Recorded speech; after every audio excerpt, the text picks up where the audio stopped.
ओम अज्ञानतिमिरन्धस्य ज्ञानाञ्जनशलाकया चक्षुरुन्मिलितं तस्मै श्रीगुरुवे नमः। नमो विष्णुपदाय कृष्णप्रेष्ठाय भूतले श्रीमते भक्तिवेदान्तस्वामिनिति नामिने।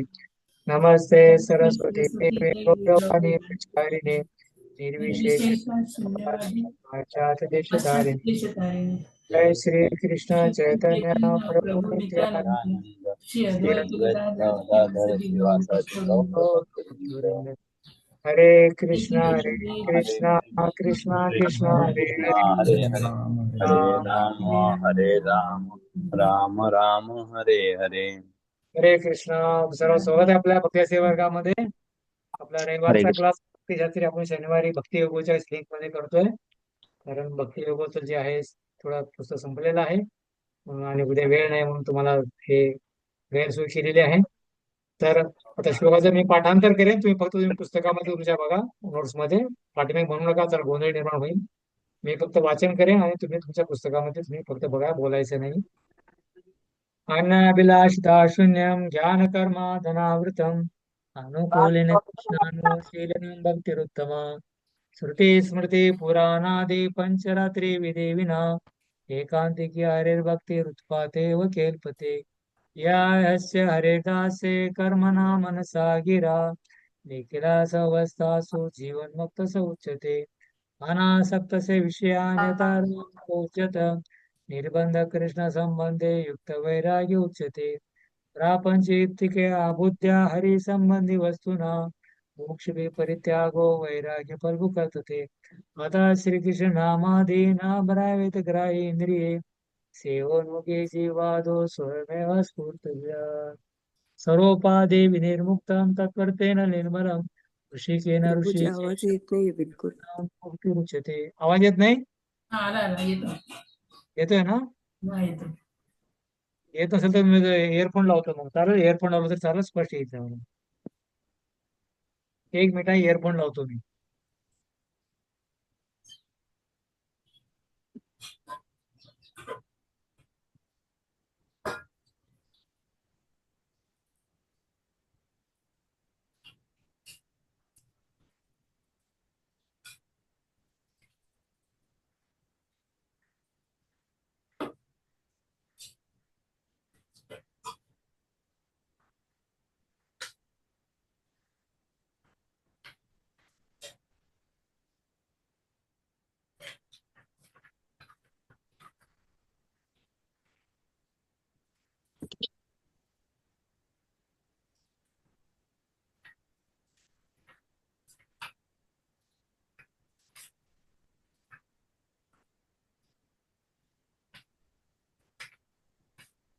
येतं, ऐकायला येतं तुम्हाला आता?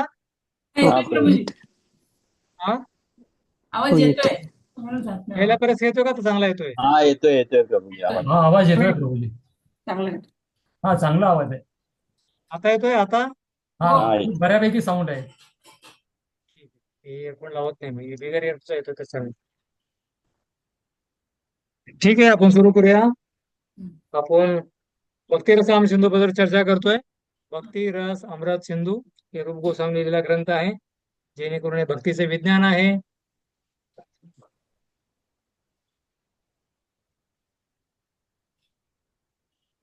आणि भक्तांना भक्तीमध्ये प्रगती करण्यासाठी हे पुस्तक आपल्याला मदत करत आहे, म्हणून रूप गोस्वामीने लिहिलेलं आहे. विशेष करून इस्कॉनच्या भक्तासाठी त्यांनी हे लिहिलेलं आहे. तर पहिला आपण प्रस्तावनामध्ये पाहिलं की शुद्ध भक्तीची व्याख्या अन्याभिलाषदा शून्यम ज्ञान कर्मानवर्त अनुकूलेन कृष्णानुशीलनम भक्ती उत्तमा. शुद्ध भक्तीची व्याख्या पाहिली. पहिल्या अध्यायामध्ये शुद्ध भक्तीची लक्षणे आहे. दुसरा अध्याय होता शुद्ध भक्तीची भक्तीची प्रथम शुद्ध भक्तीची लक्षणे आपण सहा पाय लक्षण आहे की क्लेशाग्नी शुभदा मोक्षला गुरुता सुदुर्लभा श्रीकृष्णाकर्षणी आणि सांद्रानंद विषयल्पा. भक्तीचे शुद्ध भक्तीचे सहा लक्षण आहेत. आणि अध्याय क्रमांक 2 मध्ये आपण पाहिलं की अध्याय क्रमांक 2 मध्ये भक्तीची प्रथम अवस्था होती. तर त्याच्यामध्ये आपण पाहिलं भक्तीचा प्रथम मध्ये साधना भक्ती, भावभक्ती, प्रेम भक्ती. नंतर साधना भक्तीचे सहा लक्षण, भक्तीसाठी योग्य प्रकारे रुची आहे. नंतर साधना भक्तीचा दोन प्रकार, वैदिक साधना, रागानुगा साधना. साधना भक्तीचा अभ्यास कसा करावा. नंतर साधना चार प्रकारचे वर्णाश्रम, दैवी वर्णाश्रम, आसुरी वर्णाश्रम, सामान्य वर्णाश्रम आणि तत्काल वर्णाश्रम ह्याच्याबद्दल आपण चर्चा केली. आणि ब्राह्मण, क्षत्रिय, वैश्य, शूद्र. नंतर त्या प्रकरणात आपण चर्चा केली कशा प्रकारे कृष्ण मानव आंदोलन सुंदर आहे. कशा प्रकारे नारद पंचकामध्ये म्हणलेलं आहे की जे कृष्ण आहेत एक प्रमाणे आहे, भौतिक उपाधी झिरो प्रमाणे आहेत. तर म्हणून वर्णाश्रमाचे चार प्रकार पण आपण ते पाहिले. आणि जर कोणाला काही शंका समाधान असेल तरी विचारू शकतो ना. आपण आता अध्याय क्रमांक सुरू करणार आहोत. काय चाललेलं आहे थोडं तरी भक्तिरसायन सिंधूमध्ये ते पुस्तक वाचलं पाहिजे आपल्याला. हे भक्तिरसायन सिंधू थोडं जरा हे आहे, पण त्याचं अध्ययन करणं फार आपल्याला आवश्यक आहे. तर आता अध्याय क्रमांक 3 आहे भक्तीसाठी साधकाची योग्यता. अध्याय क्रमांक 3 भक्ती करण्याकरिता साधकाची योग्यता. काय योग्यता असल्या पाहिजे भक्ती करण्यासाठी. ब्राह्मण परिवारात जन्माला पाहिजे, शिकलेलं पाहिजे, काय केलं पाहिजे त्याची योग्यता आहे. आता ह्या अध्यायामध्ये आपण आता भक्ती करायचं. भक्ती काय आहे, भक्तीचे लक्षण काय आहेत, भक्तीची प्रथमावस्था काय आहे हे आपण पाहिलं. आता मग भक्ती करायची आहे तर साधक आपल्याला भक्तीसाठी मला भक्ती करण्यासाठी मला काय पात्रता पाहिजे, माझ्याकडे काय पाहिजे, योग्यता काय पाहिजे. तर ते या ठिकाणी आता रूप गोस्वामी आपल्याला सांगत आहेत की भक्तीसाठी साधकाची काय योग्यता आहे. तर पहिल्या 5-6 ह्याच्यामध्ये वर्णन करतात आणि त्याचे विश्लेषण करून पुढे ते सांगतात. भक्ती स्वीकारण्यासाठी साधकाची योग्यता काय आहे आणि कशी प्राप्त करावी. भक्ती करण्याची योग्यता काय आहे आणि ती भक्ती कशी प्राप्त करावी ह्याच्याबद्दल विस्तारित वर्णन पुढे होईल. तर हे पहिला भाग याच्यामध्ये. नंतर दुसरा आहे 3 श्रेणीचे भक्त, उत्तम, मध्यम आणि कनिष्ठ. तर आपण उपदेशावर पाहिलं, ईश्वरनिषेमध्ये पाहिलं आणि आता ह्याच्यामध्ये पण आहे, नंतर भगवद्गीतेमध्ये पण आहे. हे फार महत्वपूर्ण भाग आहे की 3 प्रकारच्या श्रेणीचे भक्त आहेत. सर्व भक्त समान नाही आहेत. जरी कंठामाळे घातलेले असतील, धुती कुर्ता घातलेला असेल, 5 वर्ष 10 वर्षापासून एकत्र येत असतील, तरी पण त्याच्यामध्ये श्रद्धा वेगवेगळी आहे. तर मग उत्तम, मध्यम आणि कनिष्ठ 3 प्रकारचे भक्त आहेत. आणि नंतर पुढे कनिष्ठाचे 4 विभाग आहेत. कनिष्ठ भक्ताचे उत्तम भक्त, मध्यम भक्त, कनिष्ठ भक्त. तर कनिष्ठाचे 4 विभाग आहेत. आर्थ, अर्थार्थी, जिज्ञासू आणि ज्ञानी. तर हे कनिष्ठाचे काय आहेत, 4 प्रकार आहेत.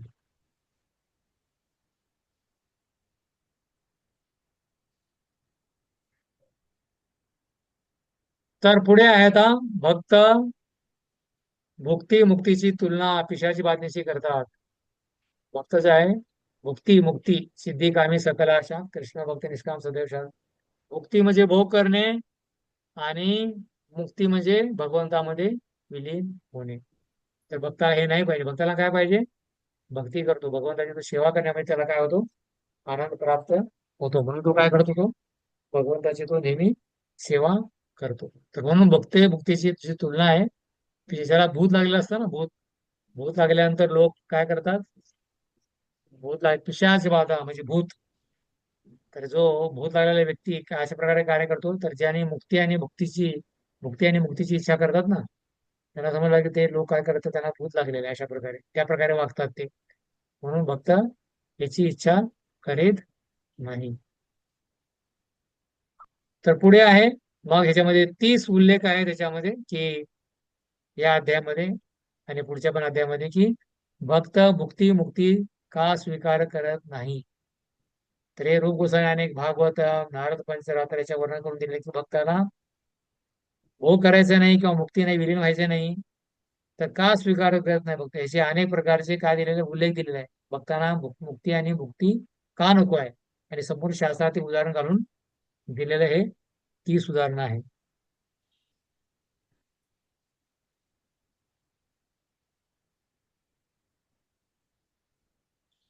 तर भक्तीचा अधिकारी व्यक्ती कोण आहे, योग्यता. भक्तीचा अधिकारी आपण पहिला पाहत होतो की कशा प्रकारे ही जी भक्ती जी आहे कोण प्राप्त भक्ती करण्याची योग्यता काय आहे, अधिकार कोण आहे, कोण प्राप्त व्यक्ती आहे. अतिभागेन, ज्याला महात्म्याचा संग झालेला आहे तो भक्ती प्राप्त करू शकतो. महात्मा संघ, साधू संघ, साधू संघ सर्व शास्त्रे कहे, लव मात्र साधू संघ सर्व सिद्धी होय. अतिभाग्येन, महात्म्याचा संघ झालेला आहे.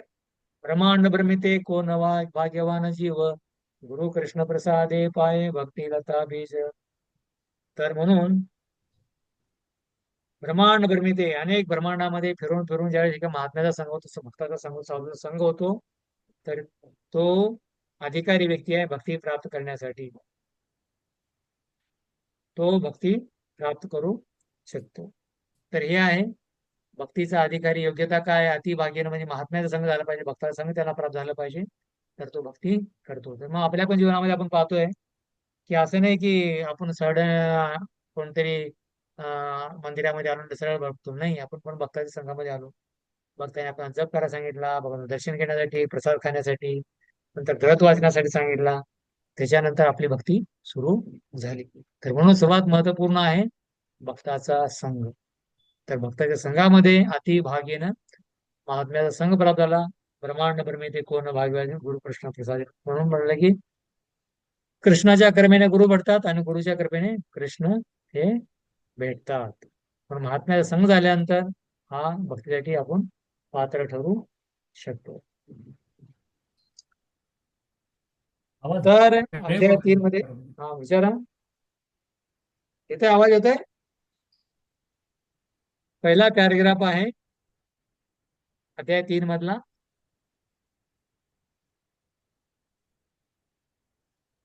येतंय, ऐकायला येतं तुम्हाला सर्वांना? भक्तिमय सेवेत पूर्णपणे वाचू मी. हा, एक पहिला पॅराग्राफ वाचा. हो हो. व्हिडिओ चालू करा, सर्वांनी व्हिडिओ चालू करा आपले.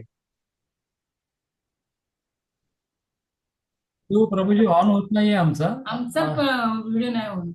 आसबे आम्ही दोघेही आहोत. ठीक आहे, व्हिडिओचा वाचन अजूनही करा. प्रॉब्लेम आहे थोडा. ठीक आहे, ठीक आहे. टेक्निकल बाकी जर इश्यू आहे. बाकीचे भक्त उपस्थित आहेत त्यांनी केलं पाहिजे, त्यांना विनंती आहे.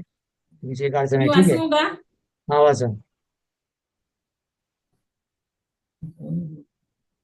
नाही ऐकायला येत नाही. अरे तू कोण? मी मेघना गोपिका. हा, ठीक आहे, वाचा वाचा. प्रभूजी पहिला पॅराग्राफ. मी वाचू. ओके. हा, भगवंताच्या भक्ती, हा, हरे हा. हरे कृष्ण. भगवंताच्या प्रभूजी कुठल्या ह्याच्यामधला पहिला पॅराग्राफ आहे? अध्याय अध्याय क्रमांक 3. तिसऱ्या मधला पहिला पहिला पॅराग्राफ. 3चा. ओके. हरे कृष्ण. हरे कृष्ण. भगवंतांच्या भक्तिमय सेवेत पूर्णपणे रत असणाऱ्या भक्तास महात्मा असे म्हणतात.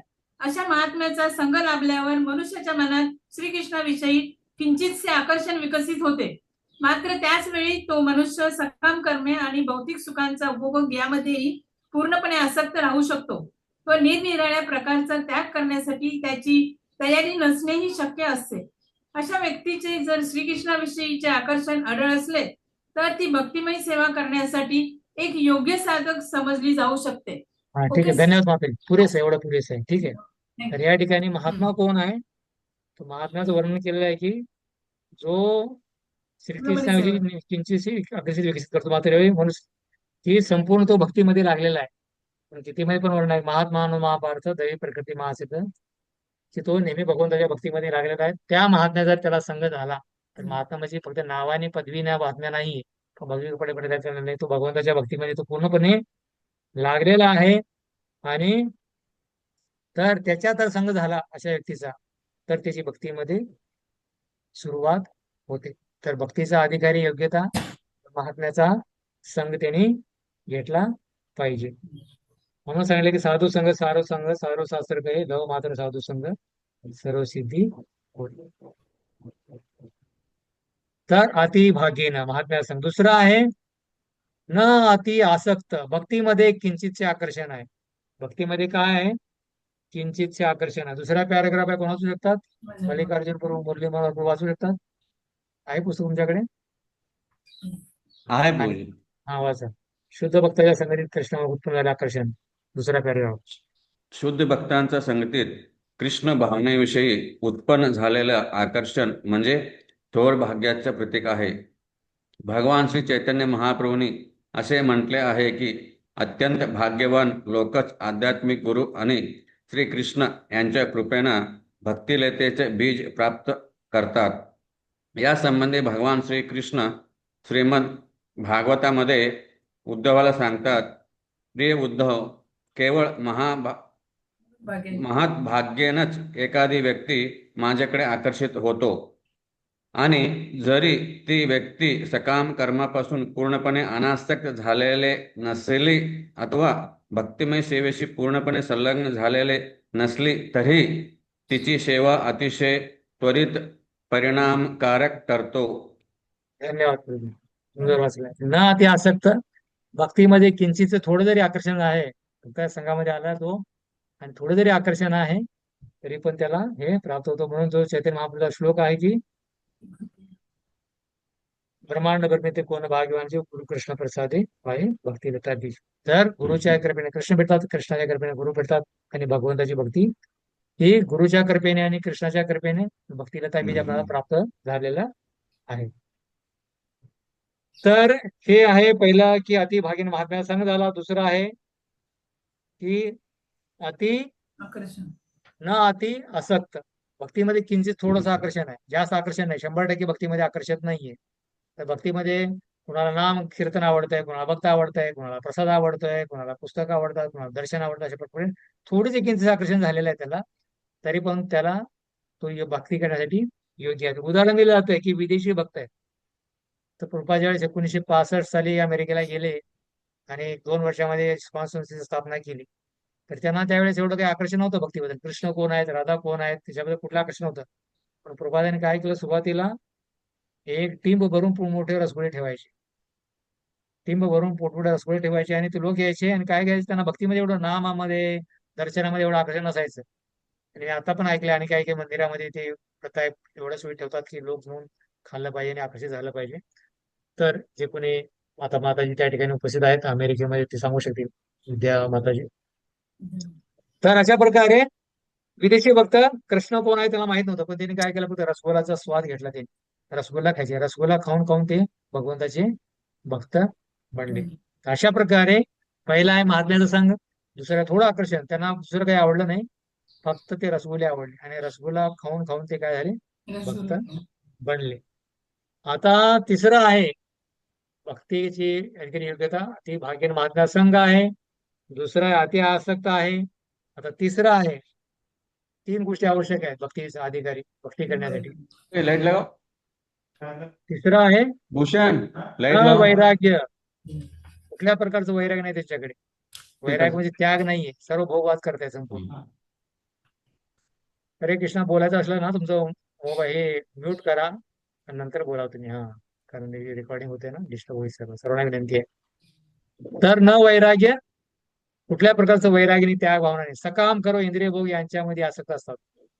फळाच्या पेक्षेने कार्य करतात की मी हे कार्य करणार आणि ह्या फळाच्या ह्याने कार्य येणार, मला हे प्राप्त होणार. दुसरा इंद्रिय भोग, कान, नाक, डोळा, जिव्हा, त्वचा, स्थूल रूपावर, सूक्ष्म रूपावर, सर्व प्रकार इंद्रिय तरी भोग करतात. याच्यामध्ये आसक्त आहेत. कुठल्या प्रकारचं वैराग्य नाहीये. तिन्ही गोष्टी म्हणून पण कुठल्या प्रकारचं वैराग्य नाही. त्याचं उदाहरण दिलं जातं की भक्तिनाथ ठाकूर महाराजांचं. भक्तिनाथ ठाकूर महाराज प्रभुपादचे जे गुरु आहेत त्याचं उदाहरण दिलं जातं. ते एका उपदेश उपक्रमामध्ये स्टोरी सांगतात की बालम राईस आणि गाईचं तूप खाऊ घालायचे कुणाला, त्याच्या सेवकाला. अशा प्रकारे की तो सेवा करायचा नाही, अशा प्रकारे. आणि त्या लोकांना काय वाटतं, सेवामध्ये कुठलं प्रेम नव्हतं, पण त्यांना ते बालम राईस आणि तूप खाऊ घातले आणि नंतर काय झाले, ते भक्त बनले. अशा प्रकारे. तर हे भक्तिनाथ ठाकूर महाराज उपदेश उपक्रमामध्ये स्टोरी सांगतात की बालम राईस आणि घी, कुठलं आकर्षण नव्हतं भक्ती करण्यासाठी, पण त्याने ते खाऊ घातलं आणि ते काय झाले, भक्त बनले. तर महात्म्याचा संघ अति आसक्त, न अति आसक्त आहे, न वैराग्य आहे आणि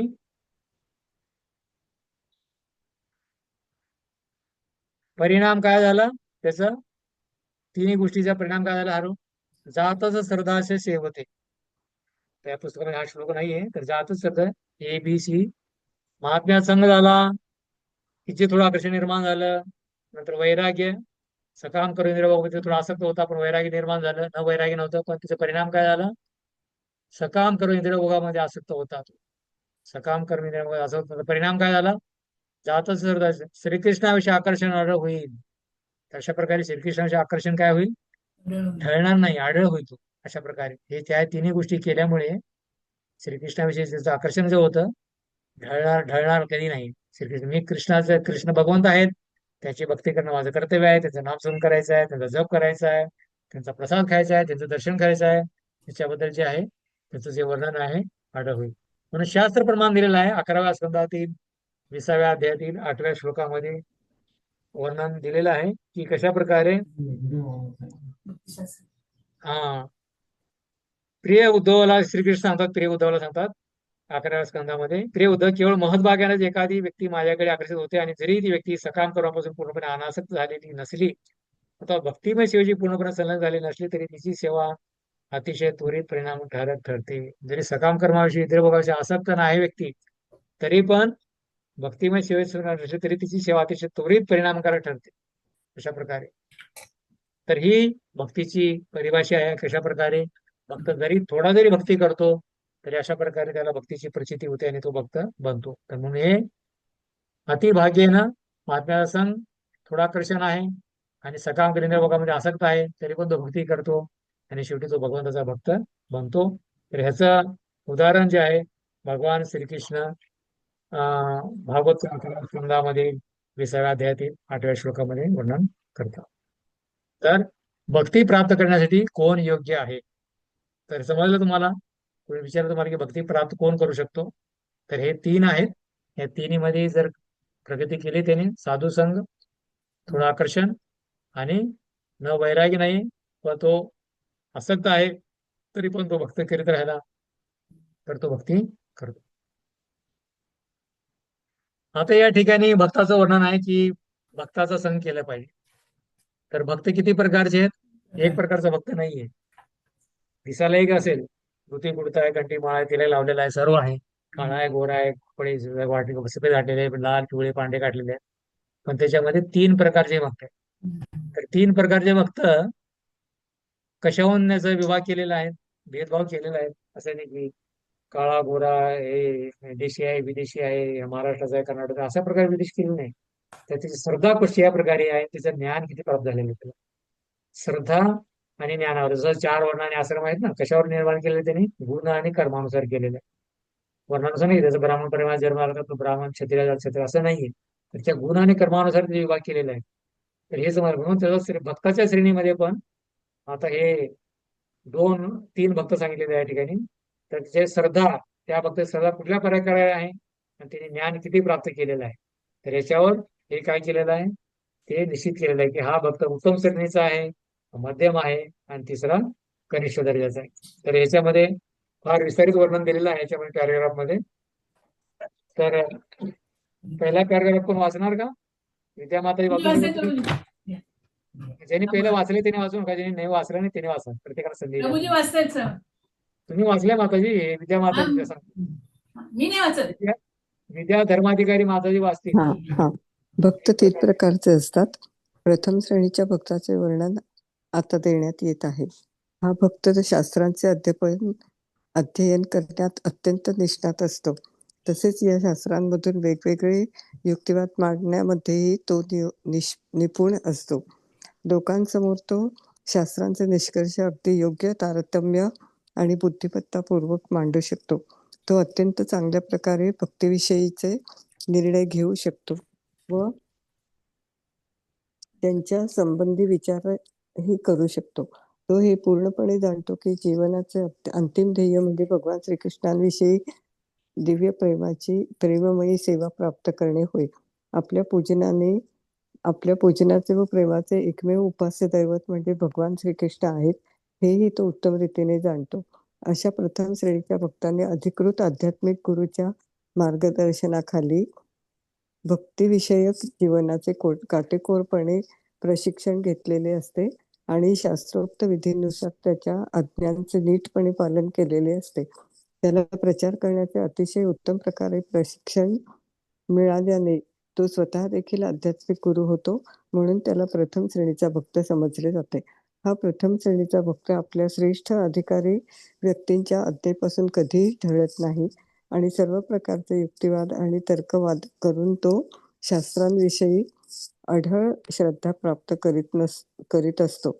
ज्यावेळी आपण तर्कवादाविषयी बोलतो त्यावेळी त्याचा मथितार्थ असा असतो की आपण वैदिक शास्त्रांवर आधारित तर्कवादाविषयी चर्चा करीत असतो. प्रथम श्रेणीचा भक्त शुद्ध मानसिक तर्कांविषयी मुळीच आस्था ठेवत नाही आणि असा तर्कवाद करण्यात आपल्या वेळेचा अपव्यय करीत नाही. दुसऱ्या शब्दात ज्याने भक्तिमय सेवेविषयी परिपक्व निष्ठा प्राप्त केलेली आहे त्याला प्रथम श्रेणीचा भक्त म्हणून स्वीकारणे अतिशय योग्य आहे. हरे कृष्ण. थँक्यू प्रभूजी. फार सुंदर आहे. 3 श्रेणीच्या भक्तामध्ये फार आवश्यक आहे हे.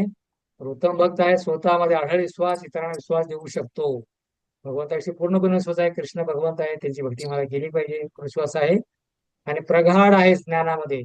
प्रगाढ म्हणजे एकदम ज्ञानाने ओतपोत भरलेला आहे. इतरांना तो हरवू शकतो. हरवू शकतो बदले उदाहरण अनेक वेळा लोक तर्क करतात. तर जो पूर्ण उत्तम श्रेणीचा भक्त आहे तो काय करतो, त्या भक्तांना त्या व्यक्तीला त्यामध्ये आपल्या वादविवादामध्ये तो हरवू शकतो. तर उदाहरण दिलेलं आहे, ज्यावेळेस राधा गोविंद मंदिर आहे जयपूरमध्ये, तर त्या ठिकाणी एक रामानंदी आले होते.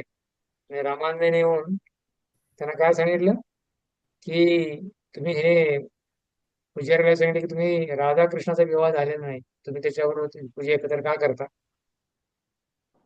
तर सर्वसामान्य व्यक्ती असेल तर हा म्हणले खरोखर आहे, राधाकृष्णाचा विवाह झालेला नाही, कशा प्रकारे हे करू शकतोय. शास्त्रात जर पाहिलं आपण की राधा आणि कृष्ण जे आहेत ते मूळतःच जुगल जोडी आहेत. पण भगवत या ठिकाणी द्वापर युगामध्ये काय करतात, ते ह्याचा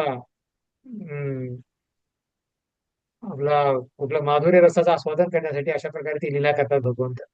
तर म्हणून बलदेव विद्याभूषण विश्वनाथ चक्रवर्ती बलदेव विश्वनाथ चैतन्य महाप्रभूंत आले, त्यांनी काय केलं, गोविंद भाषे लिहिले. त्यांनी गोविंद भाष्य आणि गोविंद भाष्य लिहिलंय आणि त्याच्यामध्ये संपूर्णपणे विस्तारित केले आणि त्या रामानंदला त्यांनी हरवले. कशा प्रकारे राधा कृष्ण एक प्रियकर नसून त्यांचा विवाह झालेला आहे, साक्षात ते आहेत. संपूर्ण कृष्ण आणि राधाराणी पूर्ण पुरुष तर भगवंत आहे, भगवंताचे स्त्री रूप आहे. आणि राधाराणी भगवंताची काय आहे, अर्धांगिनी आहे. ती नेहमी आपल्या पती बरोबर असते. पण भगवंत कशा प्रकारे या ठिकाणी माधुर्य रसाचं आस्वादन करण्यासाठी हे जी लीला करतात, अशा प्रकारे तर्कवादामध्ये बलदेव विद्याभूषण त्या रामानंदीला दाखवून दिले की राधा आणि कृष्ण हे पूर्णपणे स्वतः आपले शाश्वत जोडी आहे. त्यांचा विवाह झालेला आहे आणि कृष्ण लीलेमध्ये पाहतो की त्यांचा विवाह झालेला आहे. धर्माजीने त्यांचा विवाह केलेला आहे द्वापर युगामध्ये आणि पादुकर पण भगवंत साक्षात ते जोडले. अशा प्रकारे त्या ज्ञानामध्ये जो आहे अशा प्रकारे कोणी जर हे केलं तर त्यांना आरू शकतो. आता ग्रंथवितराचा महिना चालू आहे, तर अनेक लोक प्रश्न तुम्हाला विचारतील आणि विषय करून भक्ती रसामध्ये सिंधू किंवा भक्ती यात्रेचा उद्देश हाच उद्देश आहे. मी म्हणत नाही की मी पण पूर्ण एक्सपर्ट आहे ह्याच्यामध्ये, कधी कधी होऊ शकतो, कारण मी कनिष्ठ होऊन मध्यम येण्याचा प्रयत्न करतोय. म्हणून भक्ताने कनिष्ठ राहायला नाही पाहिजे, कमी ते मध्यम स्तरावर तरी येण्याचा प्रयत्न केला पाहिजे. अशा प्रकारे हरवू शकत असेल पण श्रद्धा तरी धड असली पाहिजे. असं नाही की अरे कोणी म्हटलं अरे कृष्ण भगवत नाही, कृष्ण तुमचं असं केलं, हे केलं, ते केलं, गोपीवर लीला केली, हे केलं, तर अशा प्रकारे आपल्याला डळमून चाललं नाही पाहिजे अशा प्रकारे. तर म्हणून हा जो उत्तम भक्त आहे, स्वतःमध्ये आढळ विश्वास आहे, जरी कितीही लोक असेल तरी इतरांना तो काय करतो, विश्वास देऊ शकतो. कृष्ण भगवंत तुम्ही त्यांची भक्ती करा. जर कोणी म्हटलं उत्तम भक्ताला अरे तो कृष्णाची भक्ती काय करतो, त्याने अशा प्रकारे केलं, तर तो डळमळून जात नाही तो. आणि तो ज्ञानामध्ये पूर्ण प्रगाढ आहे, पूर्ण ज्ञान प्राप्त केलेलं आहे ते. त्या ज्ञानाद्वारे तो दुसऱ्याला सांगू शकतो की कृष्ण भगवंत आहेत, गोविंद मादी पुरुषम तमो म्हणजे सर्व कारणाचे कारण भगवंत आहेत. अशा प्रकारे सर्व ज्ञानामध्ये समजणार. लोक उदाहरण सर्व हे भगवंत आहे, तो भगवंत आहे, तो भगवंत आहे, कुठल्या शास्त्राचा आधार नाही. ज्या शास्त्राचा आपण अध्ययन करतो तर त्यावेळेस आपण सांगू शकतो की कृष्ण भगवंत आहेत आणि गीता आहे, भागवत आहे, अनेक शास्त्रात आपण त्याचा उल्लेख देऊ शकतो. तर तिसऱ्या श्रेणी 3 श्रेणीचे भक्त आहेत, उत्तम भक्त आहेत. श्रद्धा आणि ज्ञानामध्ये प्रगाढ आहे, श्रद्धा आढळ आहे आणि ज्ञानामध्ये तो प्रगाढ आहे, म्हणजे दुसऱ्याला हरवू शकतो. दुसरा आहे मध्यम भक्त. प्रभुजी प्रभुजी हरे कृष्ण. प्रभुजी कोण जरा एक बोलताय? विचारू का? हा विचारा. गिजे बोलतोय, सुरेश गिजे. हा बोला. प्रभुजी, इतर राधाकृष्णाचा विवाह झाल्याचं कशामध्ये स्पष्ट म्हटलेला नाहीये ना याच्यामध्ये, तर ते कसं आपण सांगू शकतो लोकांना की नाही असं असं आहे, त्याच्याबाबत डिटेल्स कसं आपण सांगू शकतो? हम्म. राधाकृष्णाचं तर असं नाही, अनेक शास्त्र आहेत. भागवत मध्ये पण असं वर्णन केलं नाही राधाराणीचं, कारण राधाराणीचं कधी नाव भागवत मध्ये सुखदेव गोस्वामींनी घेतलेलं नाही. पण ज्यावेळेस आपण आचार्यांचं जसं हे पाहतो, आता हे बद्यविजयभूषण गोविंद भाषे लिहिलेलं आहे, म्हणून ते वाचायची आपल्याला गरज नाही. पण आपण आचार्याकडून आपण ऐकू शकतो. आचार्य सांगतात आपल्याला कशा प्रकारे की राधाकृष्ण शाश्वत आहे, त्यांचा विवाह झाला. कृष्ण पुस्तक मध्ये पण आपण पाहतो कशा प्रकारे राधाकृष्णाचा वांडेरमध्ये विवाह झालेला, अशा प्रकारे उघड रूपाने केलेला आहे सुखदेव गोस्वामींनी. पण शास्त्रामध्ये वर्णन आहे, भागवत मध्ये पण वर्णन आहे, आणि पण असं एकदम कथारूप नाही का त्यांचा विवाह झाला हे केला. पण आपण ज्यावेळेस अनेक दुसरे जे शास्त्र आहेत, त्यासाठी प्रत्येक शास्त्र वाचायची आपल्याला गरज नाही. पण आपण आचार्यांच्या मुखातून जेव्हा आपण ऐकतो की राधा कृष्ण ही शाश्वत जोडी आहे, जसं रुक्मिणी विठ्ठल आहेत, लक्ष्मीनारायण आहेत, सीताराम आहेत, जसं राधा कृष्ण शाश्वत आहेत, आणि त्यांचा विवाह पहिला पण विवाह झाला होता, परत द्वापरयुगाने भगवत आले होते, आणि या ठिकाणी पण त्याचा हे जे आहे भांडेरवनमध्ये त्यांचा विवाह झालेला. आज पण जे भांडेरवन या ठिकाणी ठिकाण आहे वृंदावनमध्ये, एका 12 वनामध्ये, तर त्या ठिकाणी ब्रह्माजींनी राधा आणि कृष्णाचा विवाह केलेला आहे. आणि हे जरी कृष्णा पुस्तकामध्ये जरी नसेल, पण भक्तांच्या याच्यामध्ये हे आहे. हा विचारात क्षेत्र असं की माताजी, काय प्रश्न तुमचा? गर्ग संहितेमध्ये आहे ना प्रभू, हा हा भांडेरवनात विवाह झाला ते? हो. मी आणखी बाकीचे ग्रंथ काही वाचले नाहीत, पण बाकीच्या ग्रंथामध्ये अनेक याचं वर्णन विस्तारित आहे. पण भागवत मध्ये स्पष्ट तुम्हाला नाही, किंवा कृष्ण पुस्तक नाही, तर माताजी म्हणतात की ग्रह संहितेमध्ये आहे. तर गर्ग संहिता तुम्हाला संधी कधी मिळाली तर तुम्ही ते वाचू शकता. त्या ठिकाणी अनेक विस्तारित वर्णनाचं कृष्णाच्या लीलांचं वर्णन त्या ठिकाणी, गोपाल चंपू आहे, गर्ग संहिता आहे, अनेक जे ग्रंथ आहेत, मी जे काही वाचले नाही, पण त्या ठिकाणी त्याचं वर्णन आहे. हा, अमृता माताजी विचारा. प्रणाम. दंडवत प्रणाम प्रभूजी. प्रभूजी, ब्रह्माजींनी त्यांचा विवाह करून दिला होता, आणि भांडेरवन मध्ये अजूनही ते सगळे त्यांचे हे आहेत प्रभूजी, मंदिर आहे आणि सगळंच तिथे आहे. ज्यांनी ज्यांनी विचारला हा प्रश्न आपल्याला त्यांना सांगू शकतो की तुम्ही वृंदावन मध्ये जाऊन तुम्ही हो, तिथे हो. भांडेरवन मध्ये जाऊन तुम्ही ते सगळे अवशेष बघू शकता. मूर्त्या हा. पण आहेत तिथे प्रभूजी. हो, सुंदर. आम्ही पण यात्रेमध्ये गेलो होतो 1-2दा. तर त्या ठिकाणी महाराज यात्रेमध्ये आम्ही ऐकलं पण आणि ते पाहिलं पण आहे. अशा प्रकारे ते तुम्ही त्यांना सांगू शकता. जर कोण म्हणतं की भगवंत कृष्ण नाही येतच, जर कोण म्हणतं कृष्ण नाही येत, तर त्यांना जाऊन गोवर्धन पर्वत दाखवा. भगवंतानी 7 वर्ष असताना 6 दिवस अवतारात गोवर्धन पर्वत दाखवून उचलला ते, तर ते ठिकाण तुम्ही दाखवू शकता. अशा प्रकारे हे श्रद्धा आणि ज्ञान याच्यामध्ये हा उत्तम भक्ताचं वर्णन दिलेलं आहे. तो कधी असं कोण म्हणेल अरे हे नाही ते नाही, तर तो त्यांना सांगू शकेल, त्याच्यामध्ये तो हरवू शकेल. तर हे उत्तम आहे. दुसरं आहे मध्यम भक्त. दृढ आहे, श्रद्धावान आहे, पण उत्तम आहे, पण दरवेळी हरवू शकत नाही. ज्ञानामध्ये उत्तम आहे, पण प्रत्येक वेळी हरवू शकत नाही. कधी कधी मोठा जर प्रश्न विचारला तर तो डळमळून जातो. अशा प्रकारे प्रत्येक वेळी हरवू शकत नाही. तर ह्या मध्यम भक्ताचं वर्णन आहे. तर दुसऱ्या श्रेणीच्या भक्ताचं वर्णन कोणी वाचू शकतंय? रुक्मिणी माताजी कोणी वाचू शकता? आहे त्याच्याकडे भक्तराम सिंधू? हा, प्रभूजी, मी वाचू? वाचा. हरे कृष्ण. दुसऱ्या श्रेणीच्या भक्ताचे वर्णन खालीप्रमाणे करण्यात आले आहे. त्याला शास्त्रांच्या बळावर वादविवाद करता येत नाही, परंतु आपल्या देहाविषयी मात्र तो दृढनिश्चयी असतो. याचा अर्थ असा की दुसऱ्या श्रेणीच्या भक्ताला भक्तीच्या प्रक्रियेवर पूर्ण श्रद्धा असते, परंतु तो विरुद्ध पक्षाला पराभूत करण्यासाठी वैदिक शास्त्रांवर आधारित वादविवाद करण्यास मात्र अपयशी ठरू शकतो. त्याचवेळी भगवान श्रीकृष्ण हेच एकमेव आपले आराध्य दैवत आहेत, याविषयी मात्र तो कधीही डळमळीत होत नाही. हरे कृष्ण. धन्यवाद माताजी. तर हा मध्यम भक्त आहे, दृढ आहे, श्रद्धावान आहे, पूर्ण श्रद्धा आहे. तो कृष्ण भक्ती कधी सोडणार नाही. तो किती जीवनामध्ये काय संकट आले, काही जर आता सोडणार नाही. तो उत्तम पण आहे ज्ञानामध्ये, ज्ञानाचं अध्ययन केलेलं आहे, संपूर्ण भक्तीशास्त्री भक्तीवर सर्व काही केलेलं आहे. पण तो काय करतो, एवढं करून पण प्रत्येक वेळी हरवू शकणार नाही. कधी कधी असा करून जर अवघड प्रश्न विचारला तर त्या लोकांना त्यामध्ये डिबेट याच्यामध्ये तर्कामध्ये जर हरवू शकत नाहीत. तर हा मध्यम भक्त आहे, चांगला आहे, सर्व आहे. तर म्हणून ह्याला मध्यम भक्त म्हटलेलं आहे. उत्तम आहे, दुसरा मध्यम आहे, आणि तिसरा कनिष्ठ आहे. तर कनिष्ठ भक्ताबद्दल शेवटी एक पॅरेग्राफ आहे, वाचू शकता कोणी? हा प्रभूजी, मी वाचू? प्रभूजी वाचू मी? वाचा वाचा. हॅलो प्रभूजी, मी हा, वाचू? वाचा वाचा वाचा. यापुढे नवविदित किंवा तिसऱ्या श्रेणीच्या भक्तांचे वर्णन करण्यात येत आहे.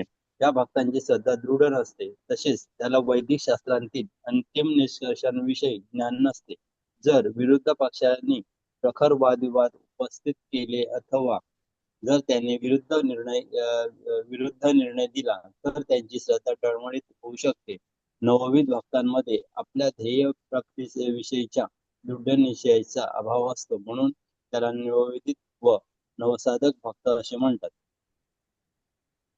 भग- पुढे वाचू प्रभूजी. आता वाचा पुढचा एक पॅरेग्राफ. भगवद्गीतेत नवविदित भक्तांविषयी वर्गीकरण देण्यात आले आहे. तेथे असे म्हटले आहे की दुःखी धनाची आवश्यकता असणारे जिज्ञासू आणि ज्ञानी हे 4 प्रकारचे लोक भक्तिमय सेवेचा प्रारंभ करतात आणि आपापल्या मुख्य गरजांची पूर्ती करण्यासाठी भगवान श्रीकृष्णांच्या आश्रयास येतात. ते देवळात जाऊन अशी प्रार्थना करतात की भगवंताने त्यांनी भौतिक क्लेशातून मुक्त करावे, त्यांना आर्थिक लाभ प्राप्त करून द्यावा अथवा त्यांची जिज्ञासा पूर्ण करावी. जो बुद्धिमान मनुष्य भगवंतांना महान समजतो त्याला सुद्धा या नवविधांमध्ये गणले जाते. अशा नवविदित भक्तांनी शुद्ध भक्तांची संगत केली असता ते दुसऱ्या किंवा तिसऱ्या श्रेणीत भक्त होऊ शकतात. धन्यवाद प्रभूजी. तर या ठिकाणी सुंदर वर्णन आहे कशा प्रकारे श्रद्धा आणि ज्ञान ह्याच्यावर आधारित हे भक्ताचं हे केलेलं आहे. कुठल्या प्रकारे ह्याच्यावर केलेलं नाही. किती प्रकारची श्रद्धा आहे तर आपण स्वतःला समजतो की मी कुठल्या स्तरावर आहे.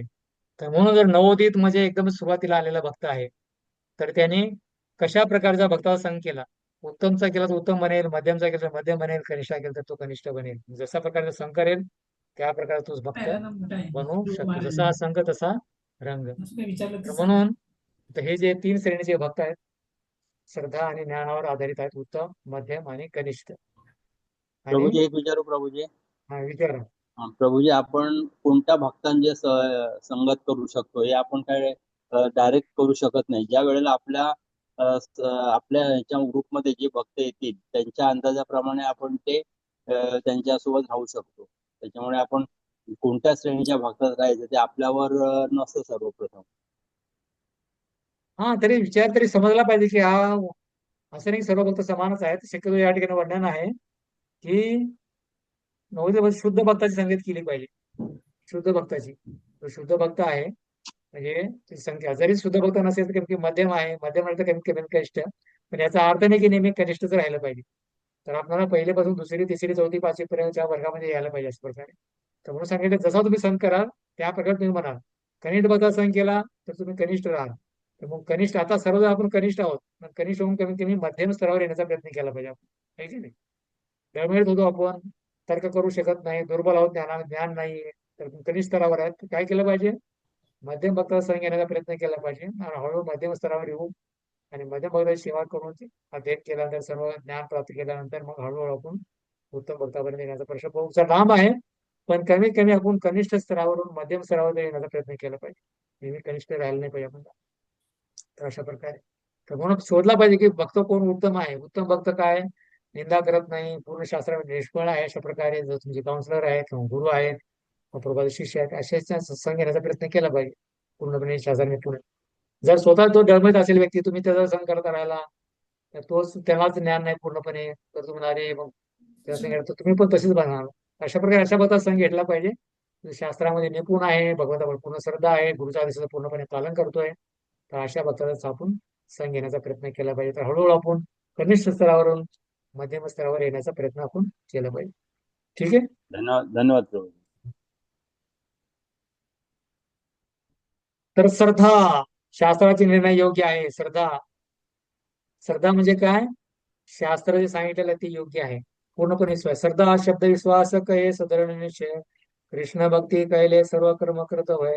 श्रद्धा म्हणजे काय, शास्त्राचा निर्णय पूर्णपणे योग्य आहे, पूर्णपणे विश्वास आहे त्याला की शास्त्र सांगते कृष्ण पूर्ण प्रसिद्ध भगवंत आहे, त्याची भक्ती केल्याने सर्व काही प्राप्त होईल, कुठल्या प्रकारची शंका नाही त्याच्यामध्ये. म्हणून त्याला श्रद्धा म्हटलेला आहे. तो श्रद्धावान भक्त आहे. शास्त्राचे निर्णय पूर्णपणे शास्त्रावर, असं नाही की फक्त अध्ययनासाठी शास्त्राचे वाढवून करतो त्याच्यानंतर आपल्या मनानुसार कार्य करतो, नाही. जसं अध्ययन करतो, जसं बोलतो चालतो त्या प्रकारे तो चालतो. शास्त्राचे निर्णय योग्य आहे त्याला पूर्णपणे माहिती आहे. श्रद्धा ज्ञान, शास्त्राचे निर्णय योग्य का आहे हे त्याला ज्ञान आहे. शास्त्राचा ज्ञान निर्णय योग्य काय आहे, शास्त्रामध्ये हे वर्णन काय केलेलं आहे ह्याचं पूर्णपणे त्याला ज्ञान आहे. म्हणून श्रद्धा आणि ज्ञान याच्यावर आधारित केलेलं आहे की उत्तम, मध्यम आणि कनिष्ठ. तर श्रद्धामध्ये फरक वेगळा आहे. तो निर्णय जातो, शास्त्राचा निर्णय विश्वास आहे. दुसरं ज्ञान आहे, शास्त्राचा निर्णय योग्य का आहे? कारण जीवनामध्ये त्याने आचरण केलेलं आहे. ज्ञानाचं त्यांनी जीवनामध्ये आचरण केलेलं आहे. त्याला माहित आहे की हे निर्णय योग्य का आहे. प्रॅक्टिकल केलेलं त्याने. आपले पहिलं थिअरी आहे, पण दुसरं फक्त प्रॅक्टिकल जीवनामध्ये आचरण केलेलं आहे. हे पूर्णपणे त्याला ज्ञान आहे. तर म्हणून श्रद्धा आणि हे ज्ञान दोघांमध्ये हे अंतर आहे.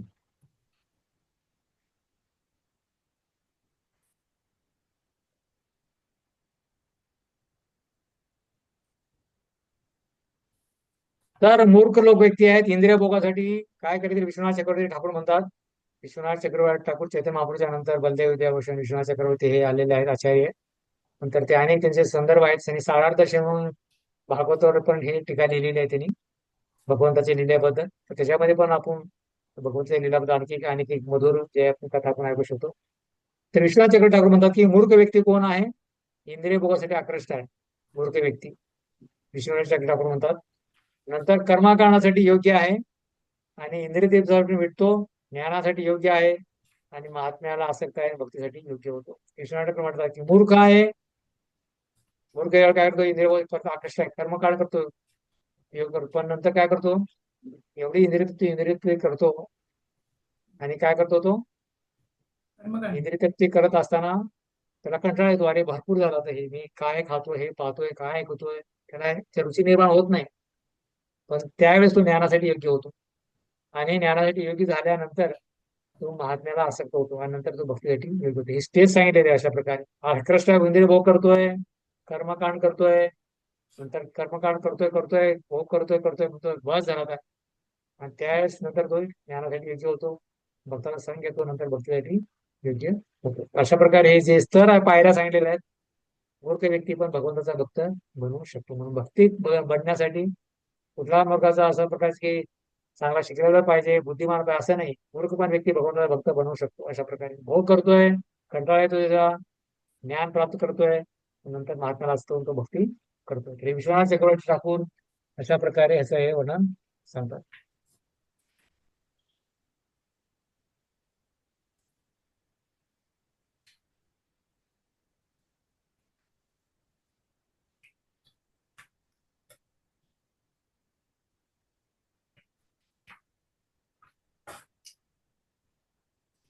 या ठिकाणी राहिलं. हरे कृष्णा प्रभुजी. हा बोला माताजी. हरे कृष्णा. माधुरी रती माताजी, माधुरी रती माता बोलता ना तुम्ही? हो हो हो. माताजी आपलं भक्ती विभागचं भागवतमचं संपलेलं आहे. तो त्याच ग्रुपवर भक्तिशास्त्री क्लास घेतोय मी. तुम्हाला ते 16 अध्यायाचं होतं ना थोडस, त्या दिवशी झाला तो पूर्ण क्लास कारण उशीर होतो. पूर्ण झालं पूर्ण झालं गेल्या शनिवारी पूर्ण झालं ते. आता भक्तिशास्त्री घेतोय. परीक्षा झाल्यानंतर आपला क्लास सुरू होईल नंतर. ठीक आहे. हा, आणि त्या अजून त्याच्यावरचे प्रश्न उत्तर आले नाही. मला वाटलं शेवटचा अध्याय संपला नाही अजून, कारण मी संपलेला आहे. नाही लावला ना. प्रश्न आम्ही दिले नाही, डायरेक्ट फायनल परीक्षेमध्ये तिथे प्रश्न देणार होते. नाही नाही, 16व्या अध्यायाचे 15 पर्यंत तर झाले लिहून. 16व्याचे 16व्याचे अध्यायाचे प्रश्न नाही, ते डायरेक्ट फायनल जो पूर्ण ग्रँड टेस्ट असेल ना त्याच्यामध्ये असेल ते. अच्छा अच्छा, ठीक आहे ठीक आहे. ठीक आहे, धन्यवाद. हरे कृष्ण.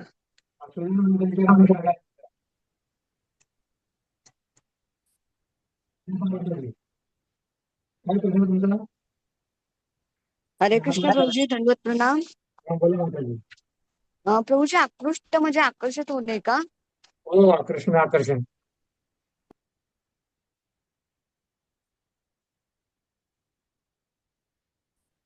भक्तीसाठी आकर्षण होतात ते आकर्षण होतात. आकर्षण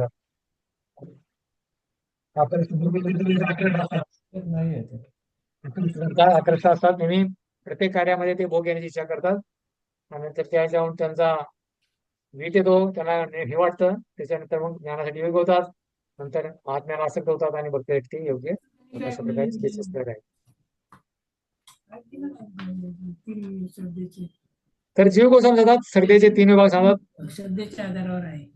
श्रद्धेच्या आधारावर जीव गोस्वामी सांगतात की हे उत्तम, मध्यम, कनिष्ठ 3 विभाग आहेत. श्रद्धेच्या आधारावर आहे ती संपूर्ण. कुठल्या प्रकारची श्रद्धा आहे? उत्तम श्रद्धा आहे, मध्यम श्रद्धा आहे, कनिष्ठ श्रद्धा आहे. तर श्रद्धेच्या आधारावर हे संपूर्ण त्याचे भक्ताचे काय केलेले आहेत, 3 विभाग केलेले आहेत. जीव गोस्वामी वर्णन करतात की 3 विभागाचं वर्णन करतात.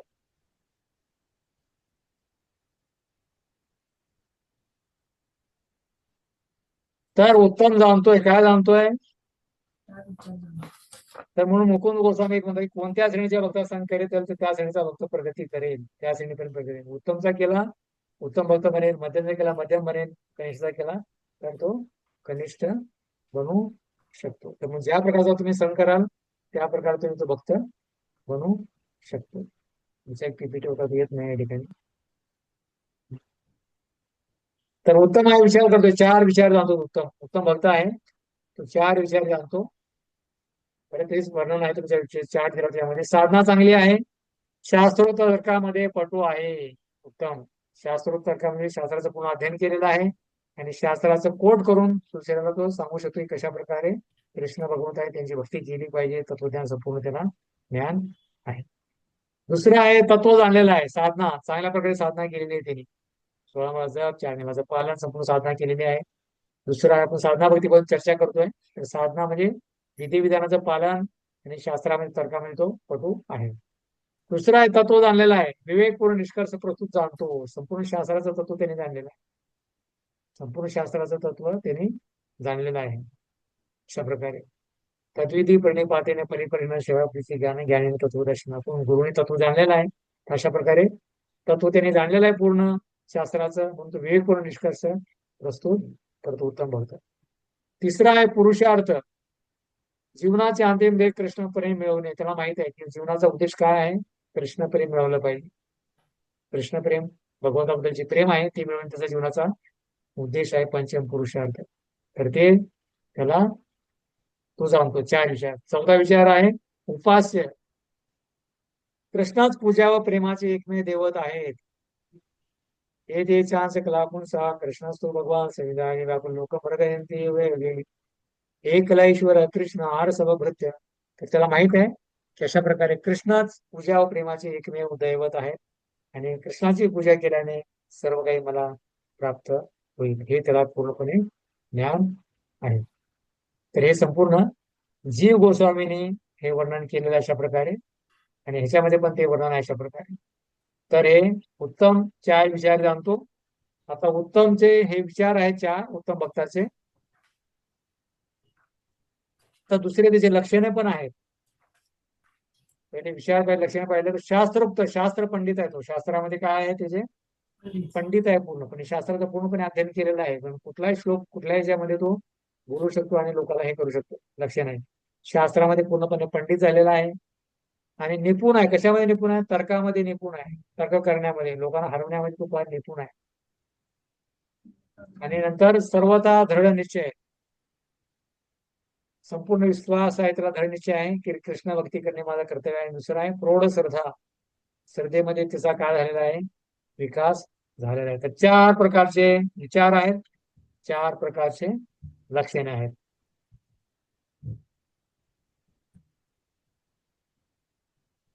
तर पुढे आहे आता मध्यमचे लक्षणे आहेत. मध्यम अधिकारी आहे त्याचे लक्षणे काय काय आहेत. आपण याचे उत्तमचे पाहिले विचार आणि लक्षणे. आता मध्यमचे लक्षणे काय आहेत. मध्यम जो भक्त आहे, मध्यम अधिकारी आहे, त्याची लक्षणे काय आहे, कसा दिसतो. या शास्त्रादिशू आणि शास्त्रोक्त तर्क करू शकत नाही. तेच आपण जे पहिले चर्चा केलेली आहे. तर त्याच्याबद्दल विस्तारित वर्णन जीव गोस्वामी त्याच्यामध्ये देत आहेत की शास्त्रोक्त तर्क करू शकत नाही. श्रद्धा आहे, पूर्ण आहे, पण शास्त्रोक्त तर्क करत नाही कारण त्याला शास्त्राचं पूर्णपणे ज्ञान प्राप्त झालेलं नाही. तर श्रद्धा त्याची आढळ आहे, कृष्ण भक्ती करतोय, भक्ती करून मध्ये हलणार नाही, पण शास्त्रात तो तर्क तो करू शकत. जर कोणी विचारलं शास्त्राचं याच्याबद्दल कुठला प्रश्न विचारला तर तो तर्क करू शकत नाही. मध्यम अधिकारी श्रद्धावान आहे, आपल्या ध्येयामध्ये दृढ आहे. कृष्ण भक्ती करायचं आहे, मला भगवंताच्या धामाला जायचं आहे, या ध्येयामध्ये पूर्णपणे विश्वास आहे. अशा प्रकारे तर याचे 2 आहे अशा प्रकारे लक्षण. तर्कामध्ये निपुण आहे आणि अशा प्रकारे तो तर्कामध्ये निपुण आहे, सर्व दृढ विश्वास आहे, प्रौढ श्रद्धा आहे, विचलित होत नाही, ध्येयामध्ये दृढ आहे. पहिला आहे तर्कामध्ये निपुण आहे आणि शास्त्रोत्तर करू शकत नाही आणि आपल्या ध्येयामध्ये दृढ आहे. लक्षणे आहेत मध्यम अधिकाऱ्याचे. कनिष्ठ अधिकारी आहे, त्याच्यामध्ये 4 लक्षणे, पण या ठिकाणी 2 लक्षणे दिलेली आहेत. अशा प्रकारे मध्यम अधिकारी आहे. लक्षणे शास्त्रा कोमल श्रद्धा आहे कनिष्ठ अधिकारी. कनिष्ठ अधिकारी श्रद्धा कोमल आहे. जसं मी सांगत होतो की पहिलं मध्यम अधिकाऱ्याचं राधा गोविंदेवीच्या पुजारीला रामायणाशी विचारला प्रश्न, तर ते हरवू शकले नाहीत. त्या प्रकारे मग बलदेव जेव्हा त्यावर गोविंद भाषे लिहिलं आणि त्यांना त्याच्यामध्ये हरविलं. तर म्हणून अशा प्रकारे हा मध्यम अधिकारी आहे पुजारी, पूर्णपणे या प्रश्नाला उत्तर देऊ शकला नाही, पण बलदेव देव शोधून त्यांना त्याच्यामध्ये हरविलं. तर आता कनिष्ठ अधिकारीची लक्षणे आहेत. कोमल श्रद्धा आहे, शास्त्रामध्ये निर्णय मान्य नाही. विश्वास दृढ नाही. कोमल श्रद्धा म्हणजे विश्वास दृढ नाही. तर चैतन्य महाप्रभूचे सेवक होते कालकृष्णदास, आणि चैतन्य महाप्रभूच्या वृंदावन यात्रेमध्ये त्यावेळी वृंदावनला ज्यावेळी आले होते, तर त्यावेळी चैतन्य महाप्रभू जे इमली तला आहे त्या ठिकाणी संध्याकाळी थांबायचे, आणि कालकृष्णाचा साहस आहे त्या ठिकाणी काय होता तो राहायचा. आणि तर अशा प्रकारे शास्त्राचे निर्णय मान्य मानत नाही. कोमल श्रद्धा आहे, शास्त्राचे नियम मानत नाही. तर 2 कथा याच्यामध्ये की कशा प्रकारे हे काल कृष्णदास हे जे होता की त्याने पाहिलं की रात्री जो आहे यमुनेच्या ह्याच्यामध्ये एक दीप जळतोय, आणि त्याला वाटलं की भगवान श्रीकृष्ण नागावर नृत्य करतायत त्या ठिकाणी, असं त्याला वाटलं. आणि चैतन्य महाप्रभूंनी सांगितलं की बघा एक काल्यावर जे नृत्य करतात कृष्ण, पण त्यांना माहिती नाही कृष्ण कलियुगामध्ये प्रकट झाले चैतन्य महाप्रभूच्या रूपाने, आणि हे माहित नव्हतं.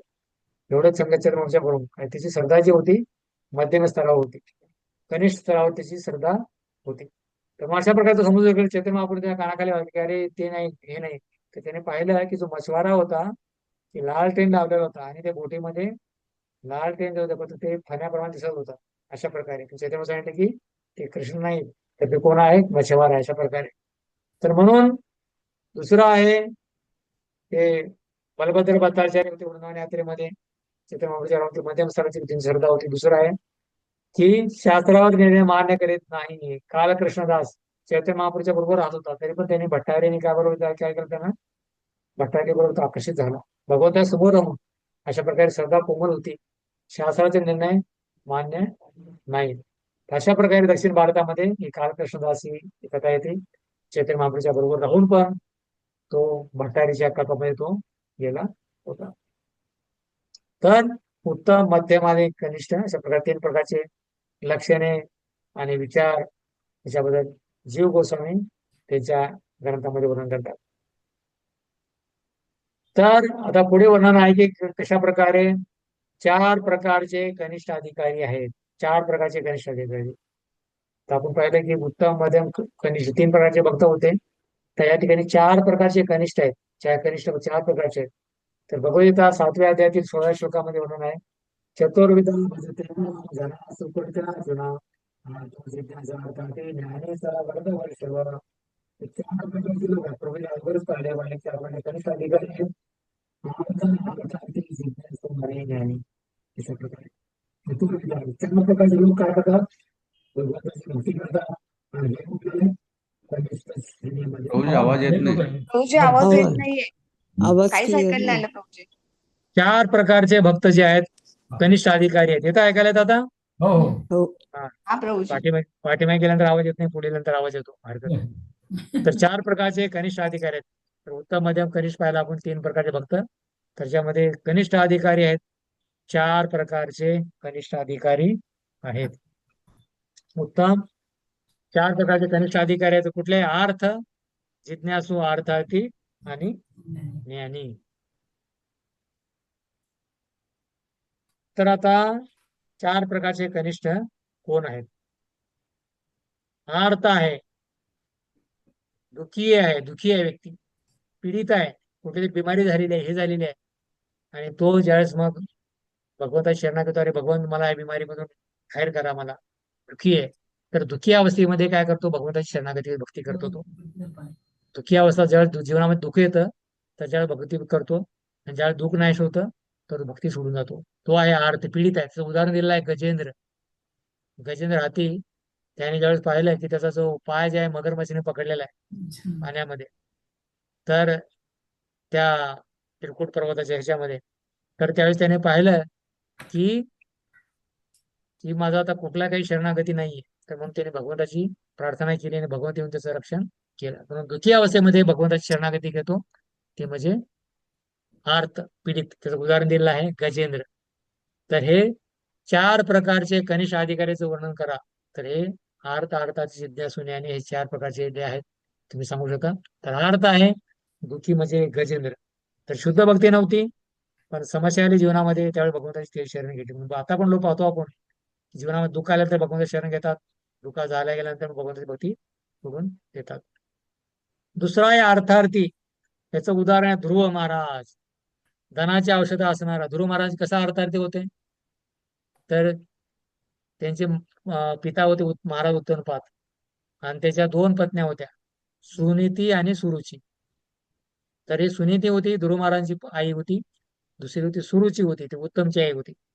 त्याच्यावेळेस ध्रुव महाराज आपल्या वडिलांच्या मांडीवर जाऊन बसण्यासाठी गेले. त्या श्रीमद भागवतच्या बहुतेक 4थ्या स्कंदामध्ये त्याचं वर्णन आहे.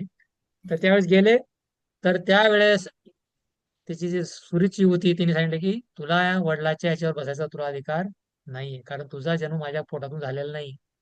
तर वडिलाच्या गोदीमध्ये बसण्याचा अधिकार फक्त माझ्या पुत्रालाच आहे, की ज्यांनी माझ्या पोटातून जन्म घेतलेला आहे कोकामधून. तर ध्रुव महाराज क्षत्रिय होते, त्यांना फार क्रोध आला, आणि क्रोध आल्यानंतर ते आपल्या मातेकडे गेले, सुनीतीकडे. मातेला सांगितलं अशा प्रकारे अपमान झालेला आहे, तर क्षत्रिय अपमान कधी सहन करू शकत नाही. तर तिने सांगितलंय, तर तुला जर परत जन्म घ्यायचा असेल, त्याने सांगितलं की ऋषीमुनी असतात, जंगलामध्ये असतात. भगवान कुठे भेटतील? जंगलामध्ये असतात. ऋषीमुनी त्यांची पूजा करतात. तर तू त्या ठिकाणी जा, भगवानचं दर्शन होईल आणि भगवान तुझी इच्छा पूर्ण करतील. तर अशा प्रकारे ते म्हणले की नंतर ध्रुव महाराज या ठिकाणी गेले आणि भगवंताचं दर्शन झालं. 5 वर्षाचा बालक, आणि त्यांचा इच्छा होती की अशा प्रकारे दृढ निश्चय होता की मला माझ्या वडिलापेक्षा पण ब्रह्माजीपेक्षा पण ज्यादा ऐश्वर्य पाहिजे, थोडा मी मोठा बनणार. आणि पण भगवानचं दर्शन झालं आणि ते संपूर्ण ते विसरून गेले. आणि अशा प्रकारे ध्रुव महाराज धनाचे अपेक्षेने काय केली, भगवंताची भक्ती केली. मला श्रेष्ठ योद्धा बनायचं आहे, श्रेष्ठ राजा बनायचा आहे, तुझा पुत्र बनायचा आहे. अशा प्रकारे त्याने भगवंताची भक्ती केली. शुद्ध भक्ती नव्हती, अर्थार्थी होते, कुठल्या प्रकारच्या फळाच्या अपेक्षेने केली त्यांनी. तिसरा आहे जिज्ञासू. जिज्ञासा करणारे शौनकादी ऋषी. नेहमी शहरामध्ये शौनकादी ऋषी यांनी सूत गोस्वामींना प्रश्न विचारला की सर्व शास्त्राचा सार काय आहे, अशा प्रकारे. तर हे जिज्ञास होते, आम्हाला त्यांना जाण्याची इच्छा आहे, त्यांना भगवंताच्या भक्तीबद्दल जाण्याची इच्छा आहे आम्हाला. तर शौनकादी ऋषी होते, ते जिज्ञासाचं प्रतिनिधित्व करतात अशा प्रकारे. तर काही शुद्ध भक्ती नव्हते, त्यांनी फक्त जिज्ञासा केली. आणि चौथा आहे ज्ञानी. ज्ञानी कोण आहेत? 4 कुमार. ब्रह्मदेवाचे 4 पुत्र आहेत, सनत, सनातन, सनंद आणि सनत कुमार. हे 4 बुद्धिमान पुत्र आहेत ब्रह्मदेवाचे. तर हे ज्ञानी होते. तर हे कनिष्ठ अधिकारी. चौघांनी पण भक्ती केली, पण हे संपूर्ण कनिष्ठ स्तरावर आहे. कनिष्ठ मध्ये कुठल्या तरी लाभाच्या प्राप्तीने केली, शुद्ध भक्ती नव्हती. आणि आपण या ठिकाणी चर्चा करतोय शुद्ध भक्तीबद्दल चर्चा करतोय. अन्या विलय सदाशिन्यम ज्ञान कर्मानार्थ अनुकूलन कृष्णानुशीलन भक्ती उत्तम. तर ही पण भक्ती आहेच, पण शुद्ध भक्ती नाहीये. तर ही कनिष्ठ अधिकारी भक्तीच्या मार्गावर राहिलेले आहेत, पण कनिष्ठ स्तरावर त्यांची भक्ती आहे. अर्थार्थी, जिज्ञासू आणि ज्ञानी. यांचे उदाहरण कोण आहेत? तर अर्थ आहे गजेंद्र, अर्थार्थी आहे ध्रुव महाराज, आणि जिज्ञासू आहेत शौनकादी ऋषी, आणि ज्ञानी आहेत 4 कुमार. तर याची कथा तर विस्तृत रूपामध्ये आहे, पण आपला अभ्यासक्रम पण पुढे चालायचा आहे, म्हणून एवढंच आपण चर्चा करू ह्याच्या प्रकारे. तर हे वर्णन तुमच्या पान नंबर 33 वर याचं वर्णन केलेलं आहे.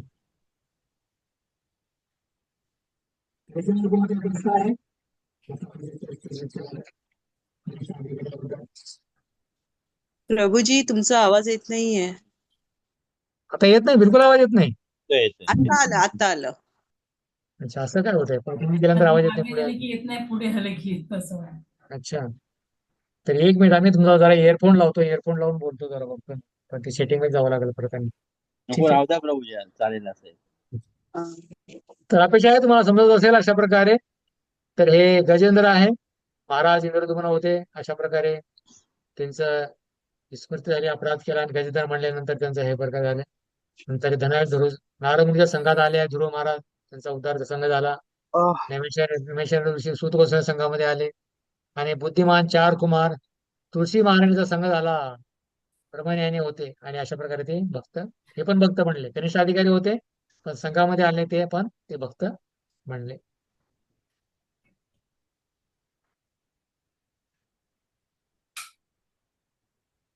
प्रभूजी हे चार कुमार हे ब्रह्मदेवांचे पुत्र आहेत काय? हो हा, ब्रह्मदेवाचे येस, चतुष्कुमार. कोणाच्या संघात आले हे चार पुत्र? हे चार पुत्र कोणाच्या संघात आले? तुळशी महाराणीच्या संघामध्ये आले. त्या तुलसी विष्णूच्या महाराणी. दर्शनासाठी विष्णूच्या दर्शनासाठी वैकुंठामध्ये गेले होते. तर त्यावेळेस हे जय विजयने त्यांना थांबवलं, तर याने त्यांना शाप दिला. श्रीमद भागवत तिसऱ्यातून आम्ही चर्चा करतोय. तर अशा प्रकारे शाप दिल्यानंतर विष्णू त्या ठिकाणी आले आणि विष्णूच्या चरणावरचे तुळशीचा सुगंध घेतला त्यांनी चार कुमारांनी, आणि ते ब्रह्मज्ञानी होते. तर ते काय म्हणले? भक्त म्हणले. म्हणून कनिष्ठ अधिकारी असून मध्यम किंवा उत्तम अधिकारी पण भगवंताच्या भक्तांच्या कृपेने हे बनवू शकतात. म्हणून ज्ञानी, जिज्ञासू, अर्थार्थी आणि अर्थ असं उलट केलेलं आहे. अशा प्रकारे ज्ञानी सर्वात श्रेष्ठ आहे, जिज्ञासू, अर्थार्थी आणि अर्थ. तो ज्ञानी सर्वात श्रेष्ठ आहे. तर हे बुद्धिमान चार कुमार जे होते संपूर्ण ज्ञानी होते, सनद, सनत कुमार, सनद आणि सनंदन. अशा प्रकारे स्त्रियांची श्रेणी आणि आहे. शौनकादी ऋषींनी कोणाचा संघ घेतला? सूत गोस्वामीचा. सूत गोस्वामी प्रश्न विचारते. सूत गोस्वामी सुक्ताल येथे परीक्षित महाराजास होते त्यावेळी भागवत कथा श्रवण केली होती. तर ते सार द्वापर युगाच्या कलियुग पर्व शेवटी कलियुगाच्या सुरुवातीला 5,000 वर्षापूर्वी, आणि नेमिषारण्य ऋषीला सूत गोस्वामींनी श्रीमद भागवतच्या कथेचं हे केलं वर्णन त्यांच्या प्रश्नावरून. अशा प्रकारे तर ज्ञानी सर्वात श्रेष्ठ आहे, जिज्ञासू, अर्थार्थी आणि यांच्या श्रेणी आहेत संपूर्ण. पण ते पण भक्त बनू शकतात भगवंताच्या भक्तांच्या संघामध्ये.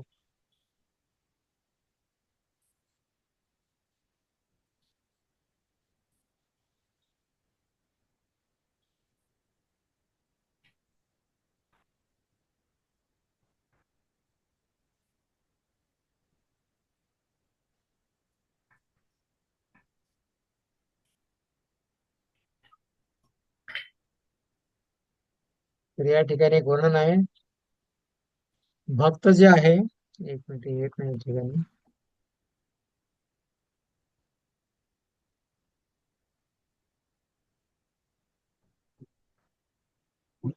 हरे कृष्ण प्रभूजी. हरे कृष्णा.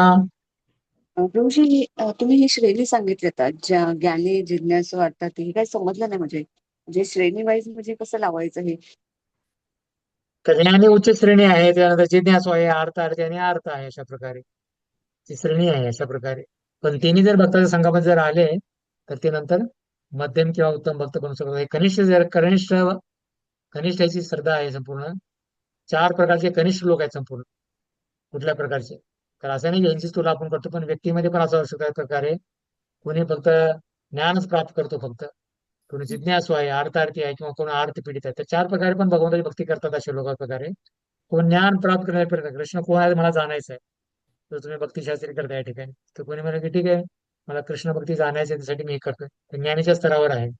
दुसरा कोण आहे? जिज्ञासू आहे, फक्त जाणायचं त्याला या मंदिरामध्ये काय चालतंय पाहण्यासाठी येतो. कोणा अर्थार्थी आहे, धनाची आवश्यकता आहे त्यासाठी मंदिरामध्ये येतो, की धन संपदा प्राप्तानंतर भक्ती जोडून येतो. आणि चौथा आहे अर्थ पीडित आहे, समस्या झालेली आहे, कुठली बिमारी झालेली आहे, तर भगवंताला प्रार्थना करतो, भगवंत मला यातून बिमारीतून बाहेर काढ, मी तुझी भक्ती करेन. अशा प्रकारे हे वेगवेगळ्या प्रकारचे लोक जे हे काय करतात अशा प्रकारे हे करतात. हे 4 प्रकारच्या कनिष्ठाच्या स्तरणी आहेत. पण याच्यात सर्वात श्रेष्ठ आहे ज्ञानी व्यक्ती, सर्वात श्रेष्ठ आहे. तो ज्ञान प्राप्त करतो आणि भगवंताची तो भक्ती करतो. रुक्मिणी करतात. माता विचारा काय प्रश्न? हा विचारा माताजी. हरे हरे कृष्ण प्रभूजी. हे जे 4 प्रकारचे भक्त प्रत्येकाचे हे भक्तांच्या संघात आल्यावरती त्यांचा उद्धार झाला. गजेंद्र हत्ती कोणाच्या ह्याच्यामध्ये आले संघामध्ये? गजेंद्र हत्ती गजेंद्र तर ते मगरमच्छीने त्याचे चरण पकडले होते गंधर्व. पण भगवान त्यांना त्यांनी काय केलं, पहिले तर संपूर्ण देवी देवताला पोटते, जे काही पूर्ण पुरुषोत्तम आहे ते या माझं रक्षण करा. पण कोणी आलं नाही. त्यावेळी भगवान विष्णू नारायण त्या ठिकाणी आले आणि नारायणाने काय केलं, त्या मगरमच्छचा उद्धार केला आणि गजेंद्राचं रक्षण केलं.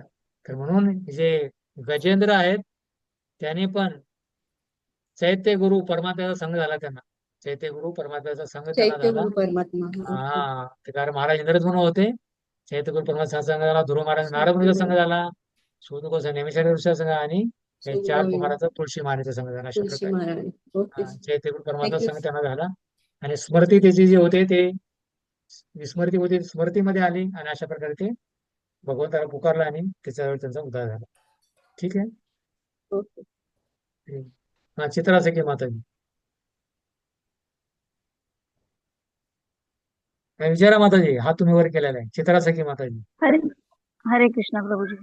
प्रभूजी, बलदेव विद्याभूषणांनी कोणाला हरवले होते? त्यांचं नाव काय? रामानंद? रामानंदी एवढंच वर्णन आहे की रामानंदी जे आले होते जयपूरमध्ये, की तुम्ही गोविंदच्या समोर राधाराणीची काय पूजा करू शकता तुम्ही? त्यांचा तर विवाह झालेला नाही. अशा प्रकारे तुम्ही एकत्रच कसे पूजा करू शकता? वेगळ्या पूजा केली पाहिजे. तर त्यावेळेस ते पुजारी त्यांना हरवू शकले नाहीत.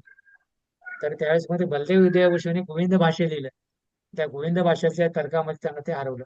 तर हे जे आहे, श्रद्धा काय आहे, ध्येयामध्ये दृढ नाहीये. कनिष्ठ प्रकारची श्रद्धा, मध्यम अधिकारी आहे तो. पुजारी होता मध्यम स्तरावर होता, ज्याचं उदाहरण आहे. म्हणून जो उत्तम अधिकारी आहे त्याच्यामध्ये तो त्याला हरवू शकतो, मध्यम अधिकारी हरवू शकतो. त्याबद्दल वर्णन होतं. ठीक आहे. तर आपण चौथ्या याच्याबद्दल वर्णन केलं की भक्त भुक्ती मुक्तीची तुलना पिशाचाशी केलेली आहे. चौथ्या याच्यामध्ये पाहतो आपण, भक्त भुक्ती मुक्तीची इच्छा कधी करत नाही. तर पहिले आपण ह्याच्यामध्ये सुरुवातीला आपण करत होतो कशा प्रकारे भक्तीचा अधिकारी, वैराग्य आहे, शास्त्र प्रमाण नाही, कनिष्ठ अधिकारी, भक्ती मुक्तीची तुलना पिशाचीने विरोध केलेली आहे. आणि 5वा भाग होता की भक्ताला मुक्ती मुक्ती कशासाठी नाही पाहिजे, कारण बहुतेक भक्ताला भुक्ती म्हणजे भौतिक भोग किंवा मुक्ती म्हणजे भगवंतामध्ये विलीन होणं, याच्या व्यतिरिक्त असतं. या ग्रंथाचा हा शेवटच भाग आहे की भक्त भुक्ती आणि मुक्तीची इच्छा करीत नाही. कारण भक्तीमध्ये एवढा निपुण झालेला असतो. कोणी म्हटलं की तू भोग कर, तुला एवढा धन देतो, करणार नाही. तुम्हाला तुला सायुज्य, सालोक्य, साष्टी, सानिध्य हे मुक्ती प्रदान करतो, तो पण त्याला करणार नाही. भक्त कधी याची इच्छा करीत नाही. कोणी म्हणतो तुम्हाला लाख रुपये देतो, तो भक्ती कधी सोडणार नाही. म्हणून आता या ठिकाणी रूप गोस्वामी भक्तिरसामध्ये 30 उल्लेख करतात. 30 उल्लेख करतायत कशा प्रकारे की भक्त भुक्ती मुक्तीची इच्छा करीत नाही. तर 30 उल्लेख आहेत. त्याचं उदाहरण दिलं आहे या ठिकाणी की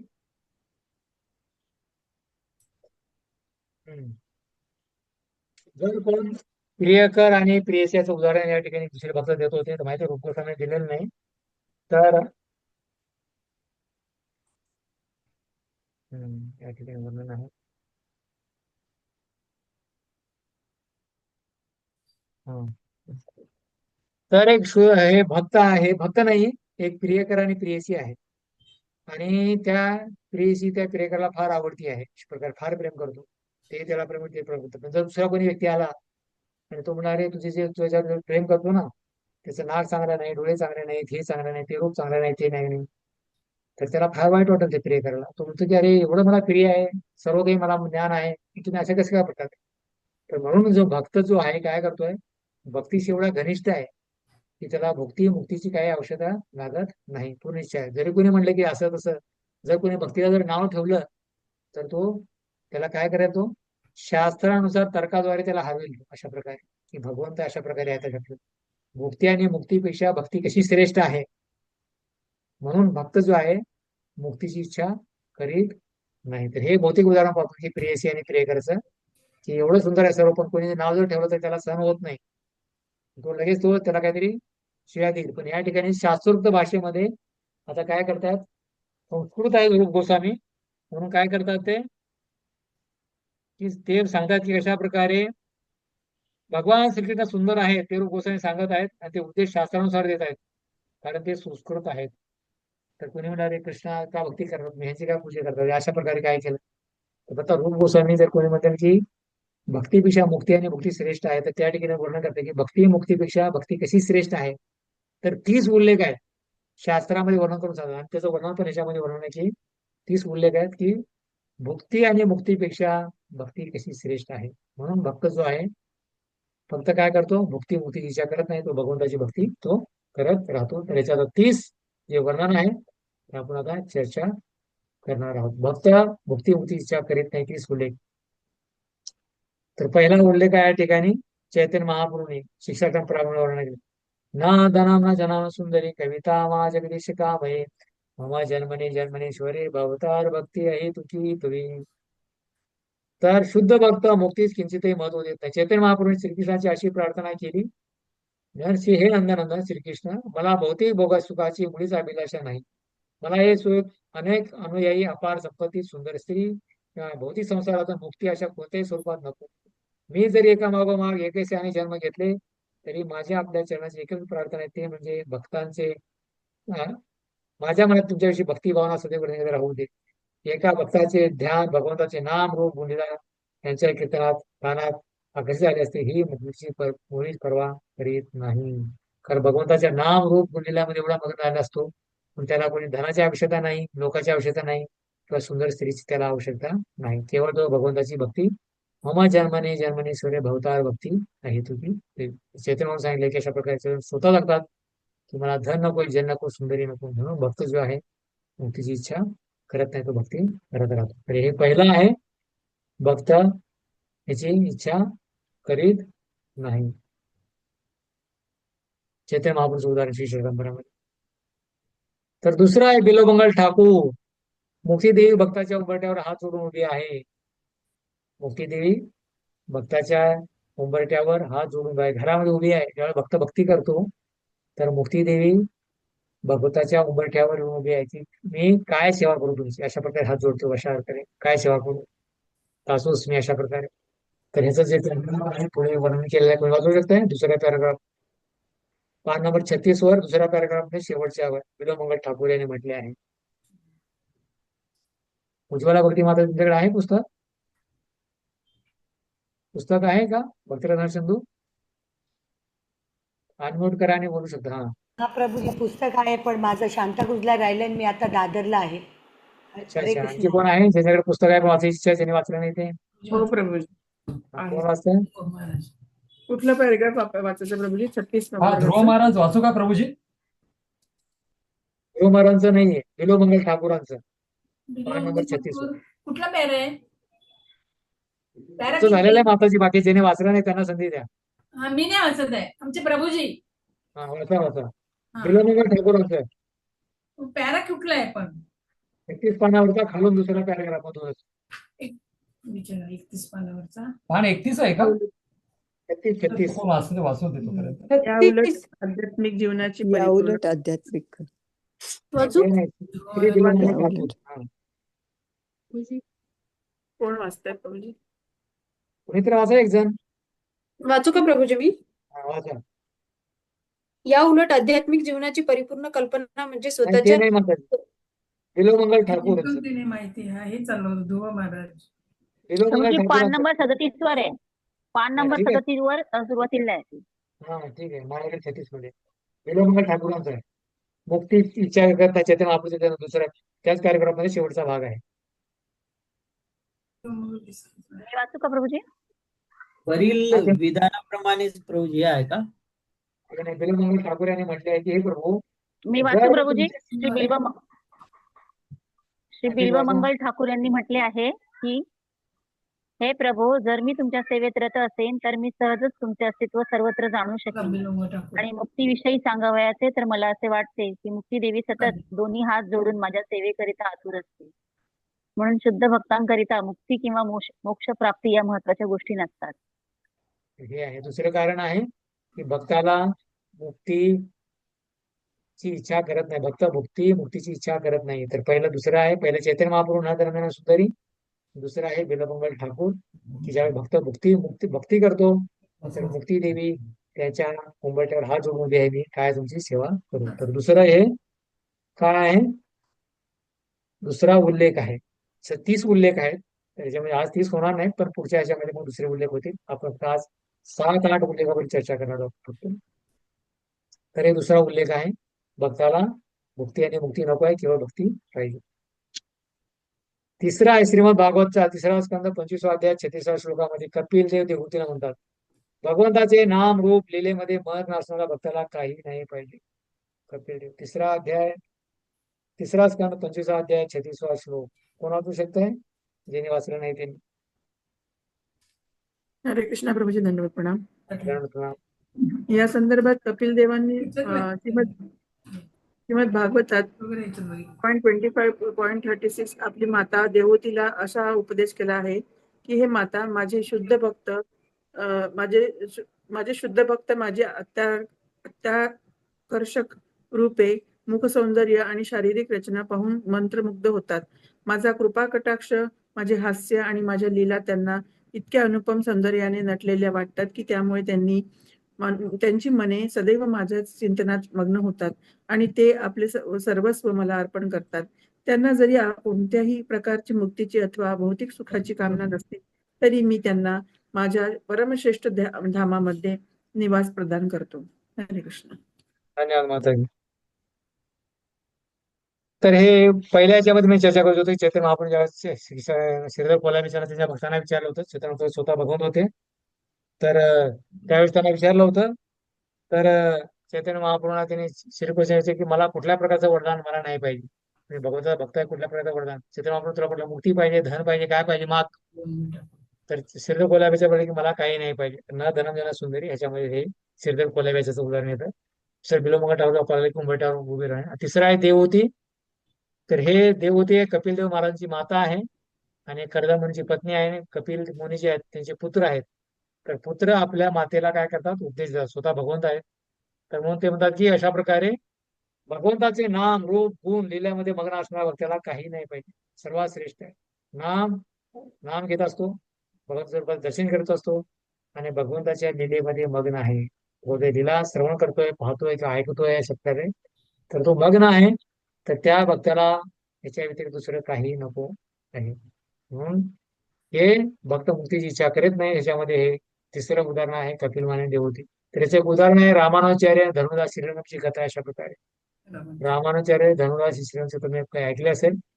तर हे रामानुजाचार्य आहेत. श्रीरंगम म्हणजे 4 संप्रदाय, श्री संप्रदाय, रुद्र संप्रदाय, कुमार आणि श्री संप्रदाय. ब्रह्म, रुद्र, कुमार आणि श्री संप्रदाय. तर आपला जो संप्रदाय आलेला आहे ब्रह्ममतकोडी संप्रदायामध्ये इस्कॉन संप्रदाय आहे. तर श्री संप्रदायाचे आचार्य आहेत रामानुजाचार्य. तर ते श्रीरंगम या ठिकाणी रंगनाची भगवंत आहेत. आपल्याकडे बरेच लोक गेले असतील. तर त्यांची जी होते रोज संध्याकाळी जे आहे पालखी निघते मंदिराच्या बाहेर श्रीरंगमची. आणि पालखी तर सर्व त्या ठिकाणी वर्णन आहे की सर्व ते श्रीरंग मंदिराच्या भगवंताच्या पाठीमागे पालखीमध्ये भाग घेतात. पण त्यांनी पाहिलं की एक धनुदास एक व्यक्ती होता. तर तो काय करत होता? एक सुंदर स्त्री होती, त्या स्त्रीचा विवाह होणार होता. तर त्या स्त्रीच्या डोक्यावर छत्री घेऊन तो उभे होता उन्हामध्ये एवढं. आणि सर्व लोक भगवंताच्या रूपाकडे आकर्षित होते. पण हा व्यक्ती म्हणून त्या स्त्रीच्या रूपाकडे तो आकर्षित होता. पण त्याला विचारलं, तू एवढा आकर्षित का आहे? तो म्हणला की त्या स्त्रीचे डोळे फार सुंदर आहेत म्हणून ते आकर्षित आहे. त्याच्यावेळेस रामानुजाने सांगितलं त्याला, बोललं की तू सकाळी रोज 4:30 वाजता श्रीरंगम मंदिरामध्ये या रंगनाचं दर्शन मंगल आरतीमध्ये. त्यावेळेस तो आला धनुदास आणि त्यांनी मंगल आरतीचं दर्शन स्वतः रामानुजाचार्याने त्यांना दाखवलं आरती करत असताना. आणि त्यावेळेस त्याने ते पाहिलं आणि तो काय झाला? आकर्षित झाला. आणि अशा प्रकारे तो भौतिक सुखाप्रती जो आकर्षण होता तो भगवंताच्या रूपाविषयी आकर्षित झाला. आणि तो नंतर रामानुजाचार्य फार मोठा शिष्य बनला. आणि अशा प्रकारे त्यांनी त्याचा प्रचार केला. तर हे धनुदासची कथा आहे. कशा प्रकारे भगवंताचं नाम रूप गुण लीला म्हणजे मग्न असणारा व्यक्ती त्याला भौतिक हिच्यामध्ये तो आसक्त असतो.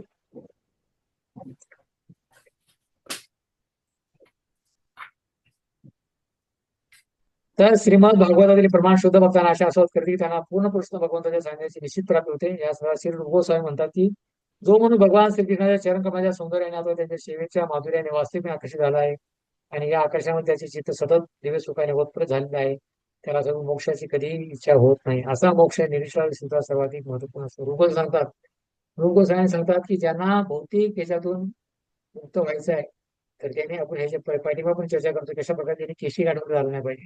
कारण त्याचं संपूर्ण भौतिक जे आहे संपूर्ण नाश होऊन जाईल. त्याचा आनंद घेण्याची प्रवृत्ती आहे नाश होऊन जाईल अशा प्रकारे. तर ज्या लोकांना भौतिक भोग घ्यायचा आहे तर त्यांनी केशी गाठवर झाला नाही पाहिजे. म्हणजे काय होईल त्या ठिकाणी भगवान श्रीकृष्ण त्रिभंग ललित रूपामध्ये बासरी वाजवत आहेत. त्याचं दर्शन केल्याने जे काही भौतिक भावना आहे संपूर्ण काही त्याचं नष्ट होऊन जाईल. म्हणून त्यांनी काय केलं पाहिजे, त्या ठिकाणी केशी घाटवर गेलं नाही पाहिजे. तर हे आपण तिसरा उल्लेख पाहिला की कशा प्रकारे भक्त भक्ती मुक्तीची इच्छा करत नाही, भक्ती करत राहतो. भक्तांना केवळ भक्ती पाहिजे, मुक्ती आणि मुक्ती नाही पाहिजे. चौथा आहे श्रीमद भागवतच्या 3ऱ्या स्कंदातील 4थ्या अध्यायातील 15व्या श्लोकामध्ये वर्णन करतात. उद्धव श्रीकृष्णाला म्हणतात, उद्धव आणि श्रीकृष्णाचा संवाद. तर उद्धव भगवान श्रीकृष्ण अशी प्रार्थना करतात या ठिकाणी. तर हे वाचू शकतात, ज्यांनी वाचले नाही ते. उद्धव श्रीकृष्ण मी वाचते हा.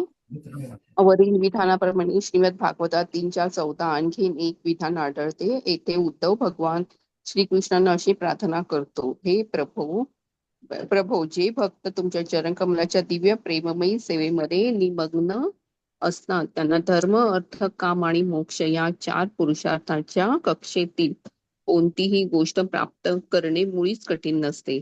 त्यांच्या लेखी अशी गोष्ट अगदीच तुच्छ असते. तथापि हे परमश्रेष्ठा, माझ्याविषयी सांगायचे तर मी मात्र केवळ तुमच्या चरण कमलाची अढळ प्रेममयी सेवा करण्यातच प्राधान्य दिले आहे आणि मला अन्य कोणत्याही प्रकारच्या सुखाची मुळीच अभिलाषा नाही. हरे कृष्ण. धन्यवाद माधवी. तर हे चौथं आहे श्रीमद भागवताचा 3रा स्कंद 4 अध्याय 15 श्लोकामध्ये सांगतात कशा प्रकारे उद्धव श्रीकृष्ण की धर्म अर्थ काम मोक्षाची मला इच्छा नाही. धर्म काय, तर धर्माचं पालन करण्यासाठी करतात, अर्थ प्राप्तीसाठी किंवा काम इंद्रिय भोगासाठी किंवा मोक्ष मुक्तीसाठी मला नाही पाहिजे. धर्माचं आचरण फक्त भौतिक वस्तूसाठी नाही पाहिजे, अर्थ प्राप्ती नाही पाहिजे, इंद्रिय भोग नाही पाहिजे किंवा मोक्ष नाही पाहिजे. मला केवळ एकच काय पाहिजे, मला भक्ती पाहिजे. ते म्हणजे पंचपुरुषार्थ म्हणजे भगवंताची भक्ती पाहिजे. मग उद्धव म्हणतो की मला कुठलाही नको, मला धर्म नकोय, अर्थ नकोय, काम आणि मोक्ष नाही पाहिजे, मला केवळ तुमची भक्तीच आहे आणि केवळ तुमच्या चरणकमलाची अढळ प्रेम सेवा करायला मला प्रदान दिले आहे. मला अन्य कोणत्याही प्रकारची सुखाची अभिलाषा नाही. मम जन्मनी जन्मनी स्वरे भवतार भक्ती आहे तुझी तरी. तर हे उद्धव आहे, श्रीकृष्णाला प्रार्थना करतोय श्रीमद भागवतच्या 3ऱ्या स्कंदातील 4थ्या अध्यायातील 3रा स्कंद 4था अध्याय आणि 15वा श्लोकामध्ये. तरी उद्धवाची प्रार्थना आहे. तर हे 4था उल्लेख आहे की कशा प्रकारे भक्त म्हणतो की मला कुठल्या प्रकारचे हे नको आहे. 5वा आहे श्रीमद भागवत. परत कपिल मुनी देवहूतीला करतात, आपल्या मातेला वर्णन करतात. तर 3, 15, 25, 34 मध्ये हा पॅराग्राफ आहे. तर आणि कोणी वाचू शकता ज्यांनी वाचलं नाही ते. कर्णिकवरी माता वाचू शकता तुम्ही.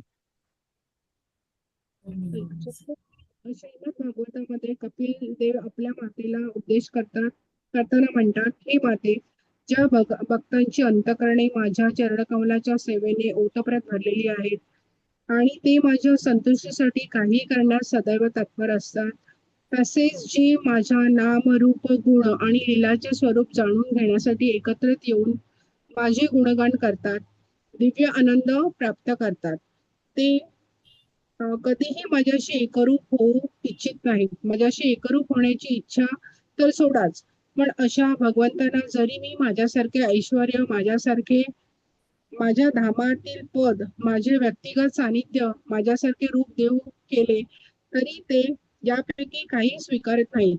त्याचे कारण म्हणजे त्यांना माझी भक्तिमय सेवा करण्यातच अत्यंत समाधान असते. धन्यवाद माताजी. तर हा श्लोक आहे कशा प्रकारे भगवंताच्या भक्तांना माझी भक्तिमय सेवा करण्यातच हा समाधान असतो, बाकीच्या कुठल्या प्रकारची तो इच्छा करत नाही. केवळ श्रवण कीर्तन आनंद ब्रह्मानंदापेक्षा श्रेष्ठ, सर्व आनंदापेक्षा सर्वांनी आणि कीर्तनाचा आनंद सर्वात श्रेष्ठ आहे. तर म्हणून तो हे संपूर्ण कधीही त्याची अपेक्षा करीत नाही. त्याच्यामध्ये आणखी काय आहे, 3, 29, 13 मध्ये एक श्लोक आहे या ठिकाणी की कशा प्रकारे हा बहुतेक पुढचा आहे की श्रवण कीर्तन हा ब्रह्मांडापेक्षा श्रेष्ठ आहे. तर ही 5वी युक्ती झाली, 5वा उल्लेख. तर आता 6वा उल्लेख आहे की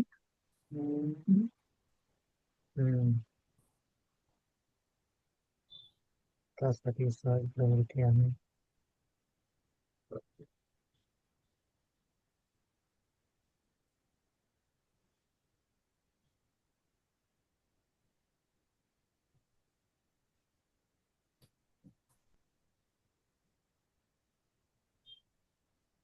तर त्याच पॅराग्राफ मध्ये खाली वर्णन आहे कशा प्रकारे की भक्त माझ्याशी कधी एकरूप होऊ शकत नाही. माझ्याशी एकरूप होण्याची इच्छा तर सोडा, तशा भक्ताने माझ्यासाठी ऐश्वर, माझ्यासाठी धाम, ते सानिध्य, माझ्यासाठी रूप देऊ केले तरी ते ते स्वीकारत नाही. असे कारण त्यांना भक्तिमय सेवा म्हणजे 4 प्रकारचे त्यांना कुठल्या प्रकारच्या मुक्तीची त्यांना अपेक्षा नसते. म्हणून 3:25 ह्या एका श्लोकामध्ये वर्णन आहे की 3:19-13 मध्ये वर्णन आहे कशा प्रकारे की भक्त कुठल्या प्रकारे त्यांना मुक्तीची अपेक्षा करत नाही. कुठल्या प्रकारच्या मुक्ती आहेत? 5 प्रकारच्या मुक्ती आहेत. सालोक्य आहे, सराष्टी आहे, सामिप्य, सारूप्य आणि सायुज्य. तर पहिलं आहे सालोक्य. सालोक्य पहिली मुक्ती आहे. सालोक्य म्हणजे जे जय विजय होते, भगवंत त्या लोकांमध्ये राहत होते आणि भगवंत या ठिकाणी राहतात. तर त्या ठिकाणी हजारो लोक भगवंताची सेवा करतात आणि भगवंताची सेवा करतात म्हणून वर्णन आहे ठिकाणी सालोक्य. भगवंत त्याचा लोक ज्या ठिकाणी जय विजय राहत होते आणि हजारो लोक भगवंताची सेवा करतात. जरी धूळ त्या ठिकाणी नसेल धामामध्ये तरी पण त्या झाडू मारतात, कारण त्यांना काय करायचे? सेवा पाहिजे अशा प्रकारे. तर मग भक्त जो आहे त्यांना सालोक्य पण नको आहे, त्यांना हजार लक्ष्मीची पण सेवा नाही करायची, कारण तो भक्तीमध्ये मग्न आहे, तेवढा आनंद नाही त्याच्यामध्ये अशा प्रकारे. तर मग अशा प्रकारे हा जो हे आहे सालोक्याची मुक्ती आहे, तो भक्त म्हणतो मला सालोक्य प्रकारची मुक्ती नको आहे, मला भगवंताचा लोक नको आहे मला, कारण त्या ठिकाणी भगवंताच्या चांगल्याप्रकारे सेवा करू शकतो, या ठिकाणी राहून भक्ती करू शकतो. म्हणून भगवंताच्या लोकात जाण्यापेक्षा पण भगवंताची भक्ती तो करतो. तर हे आहेत लक्ष्मी देवी, भगवंताच्या लोकांमध्ये राहते आणि सेवा करते. दुसरं आहे सराष्टी, संपत्ती, भगवंता समान ऐश्वर. तर या युधिष्ठिर महाराज एवढे ऐश्वर्यशाली होते, भगवंताची भक्ती करत होते. तर त्यांना म्हटलं की तुम्हाला साराष्ट्र मुक्ती प्राप्त करायची आहे का? पण त्याने पण म्हटले की मला हे प्रकारची मुक्ती नको आहे, मला केवळ भगवंताची भक्ती पाहिजे. भगवंतासारख्या लोकांमध्ये ऐश्वर्यशाली, संपत्तीवान एवढं बनायचं असेल कोणाचं म्हणलं तर तो पण भक्त म्हणायचं की मला त्या ठिकाणी नको आहे.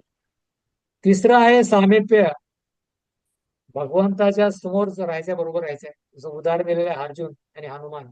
तर या ठिकाणी भगवंत म्हणले की कोणाला म्हणले हनुमंताला बरोबर राहण्याने सांगितलं की हनुमान तू चल तुला साकेत लोकांमध्ये घेऊन जातो. पण हनुमान म्हणले भगवंत मला तुमच्यामध्ये लोकांमध्ये यायचे नाही, तुमचं असते मला सामिप्य सहवास नकोय मला. या ठिकाणी पृथ्वीवर राहील आणि जोपर्यंत रामायणाची कथा होईल तर तुम्ही काय करेन? तुमचं रामकथा मी श्रवण करेन. ज्या ज्या ठिकाणी काय होतंय भगवंताची रामकथा होते त्या ठिकाणी हनुमान उपस्थित राहतात. अशा प्रकारे सामिप्य आहे. अशा प्रकारे म्हणून अर्जुन पण जे आहे भगवंत सानिध्य प्राप्त केलं, हनुमानाने भगवंताचं सानिध्य प्राप्त केलं, पण तो म्हणतो की मला हे मुक्ती नको आहे, मी या ठिकाणी तुमची भक्ती करेन. आणि चौथा आहे सारूप्य, उद्धव आहेत. उद्धवासारखे भक्त काय करतात? ते म्हणतात की उद्धव पाहतात की वृंदावनमध्ये गुरुमलता म्हणून आहे उपस्थित. भगवान म्हणत त्यांना की तुला कोणी माझ्या लोकांमध्ये घेऊन जातो, पण उद्धव म्हणले नाही. तर मला या ठिकाणी गोपीर पडतो कधी दास गोपींच्या चरणाच्या खाली भक्ताच्या पात्याखाली मला राहायचं आहे. अशा प्रकारे ज्यावेळेस गोपी किंवा भक्त येतील माझ्यावर काय येतील पाय देतील. आज पण जे उद्धव जे आहेत वृंदावनमध्ये उद्धव कुठं आहे पण पूर्ण ब्रजभूमीमध्ये ज्या ठिकाणी गुलमलता जे गवत आहे त्या ठिकाणी उद्धव जे आहेत गुलमलतेप्रमाणे उपस्थित आहेत आणि त्या ठिकाणी भक्तांच्या चरणाचे धूळ ते घेत आहेत. तर अशा प्रकारे युधिष्ठिर महाराज आहेत, हनुमान आहेत, लक्ष्मी आहेत आणि नंतर शेवटी सायुज्य मुक्ती आहे. सायुज्य मुक्ती आज याने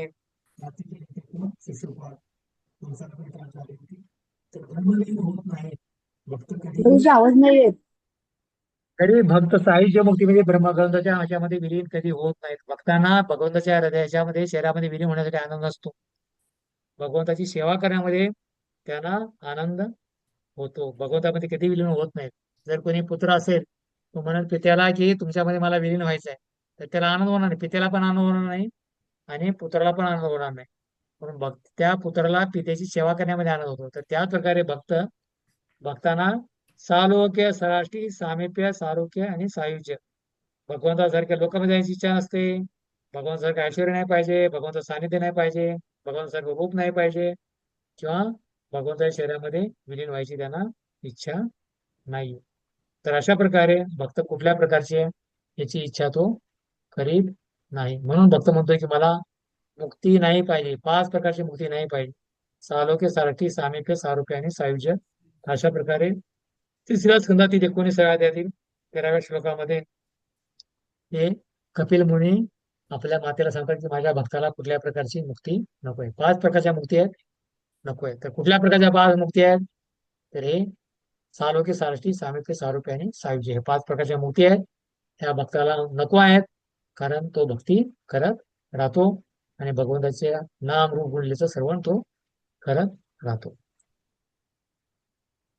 तर आता पुढचं आहे 7वं.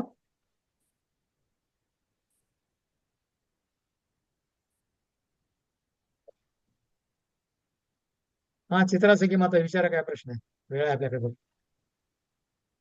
प्रभूजी सालोक्य आणि साष्टीमध्ये काय उदाहरण दिलं तुम्ही? सालोक्य म्हणजे भगवंताच्या लोकामध्ये जायचं आहे. सालोक्य म्हणजे भगवंताचा लोक आहेत, त्या ठिकाणी जे हजार लक्ष्मी भगवंताची सेवा करतात, तर धूळ नसली तरी पण त्याची झाडू मारतात, कारण त्यांना काय करायचंय? सेवा करायची, फक्त झाडू मारायचे. पण भक्तांना नुसतं झाडून मारायची नाही, तर नवविधा भक्ती करतो. अनेक प्रकारे भगवंताची भक्ती करतो आपण या ठिकाणी. अशा प्रकारे श्रवण आहे, कीर्तन आहे, स्मरण वंदन आहे. पण त्या भगवंताच्या लोकांमध्ये फक्त झाडू मारायची सेवा आहे. हजार हजार लक्ष्मी आहे त्या ठिकाणी, तर ते झाडू मारण्यामध्ये ते प्राप्त करतात. म्हणून त्या भक्तांना जो आहे लक्ष्मीचे पण स्थान नकोय त्यांना झाडू मारायचं वैकुंठामध्ये. पण या ठिकाणी राहून तो काय करतोय? फक्त चरणाची सेवा कर, नाम रूप मंडळाचं सेवन करतोय. तर हे आहे लक्ष्मीचं उदाहरण दिलेलं आहे. हजार लक्ष्मी सालोक्य भगवंता लोकांमध्ये राहून सेवा करतात अशा प्रकारे, पण ते पण स्थान भक्ताला नकोय. ठीक आहे, आणि कोणाला काय प्रश्न आहे? आणि साष्टीमध्ये ध्रुव महाराज आहे ना? सराष्टी म्हणजे ते सालोक भगवंताचं लोक आहे. सराष्टी म्हणजे ऐश्वर्य. युधिष्ठिर महाराज पण आहे, ध्रुव महाराज पण आहे, की भगवंतासारखं ऐश्वर्य त्यांना नको आहे. ध्रुव महाराज म्हणले की ठीक आहे, मी काचेचे दगड शोधण्यासाठी आलो, तो मला सोन्याचा हिरा मिळाला, मला काही आता नको आहे. आणि ते भगवंताने जे काही प्रदान करत होते लोक भगवंताचं, ते म्हणजे की मला कुठल्या प्रकारचं नको आहे, म्हणजे परत आले आणि अशा प्रकारे भगवंताची भक्ती सर्वात श्रेष्ठ. युधिष्ठिर महाराज पण आहेत किंवा ध्रुव महाराज पण, दोन्ही उदाहरण अशा प्रकारे. ठीक आहे, तर भक्तासाठी भक्ती सहज सायुज्य एक्झाम्पल. सायुज्य म्हणजे भगवंताच्या शरीरामध्ये विलीन होणे. तर भक्त कधी ब्रह्मलीन होत नाही. ते सर मायावादी लोक, निराकारित लोक ब्रह्माच्या विलीन होतात. तर हे भक्तासाठी हे नाहीये. सायुज्य मुक्ती भक्तासाठी कधी नाही. शरीरात विलीन कधी होण्याची इच्छा आहे, कारण त्यांना त्याच्यामध्ये आनंद होत नाही. कधी विलीन होण्यामध्ये आनंद नाही, भगवंताची सेवा करण्यामध्ये आनंद आहे. सर्व कीर्तन, त्याचा शृंगार, हे सर्व करण्यामध्ये भक्ताला आनंद होतो. म्हणून भक्ताला सायुज्य मुक्ती नको आहे. तर या 5 प्रकारच्या मुक्ती आहेत, त्या भक्तांना नको आहेत. तर का नको आहे? तर तो भक्तीमध्ये प्रगत झालेला आहे आणि भक्तीमध्ये त्याला आनंद प्राप्त होतोय, म्हणून त्याला हे मुक्त्या नको आहे.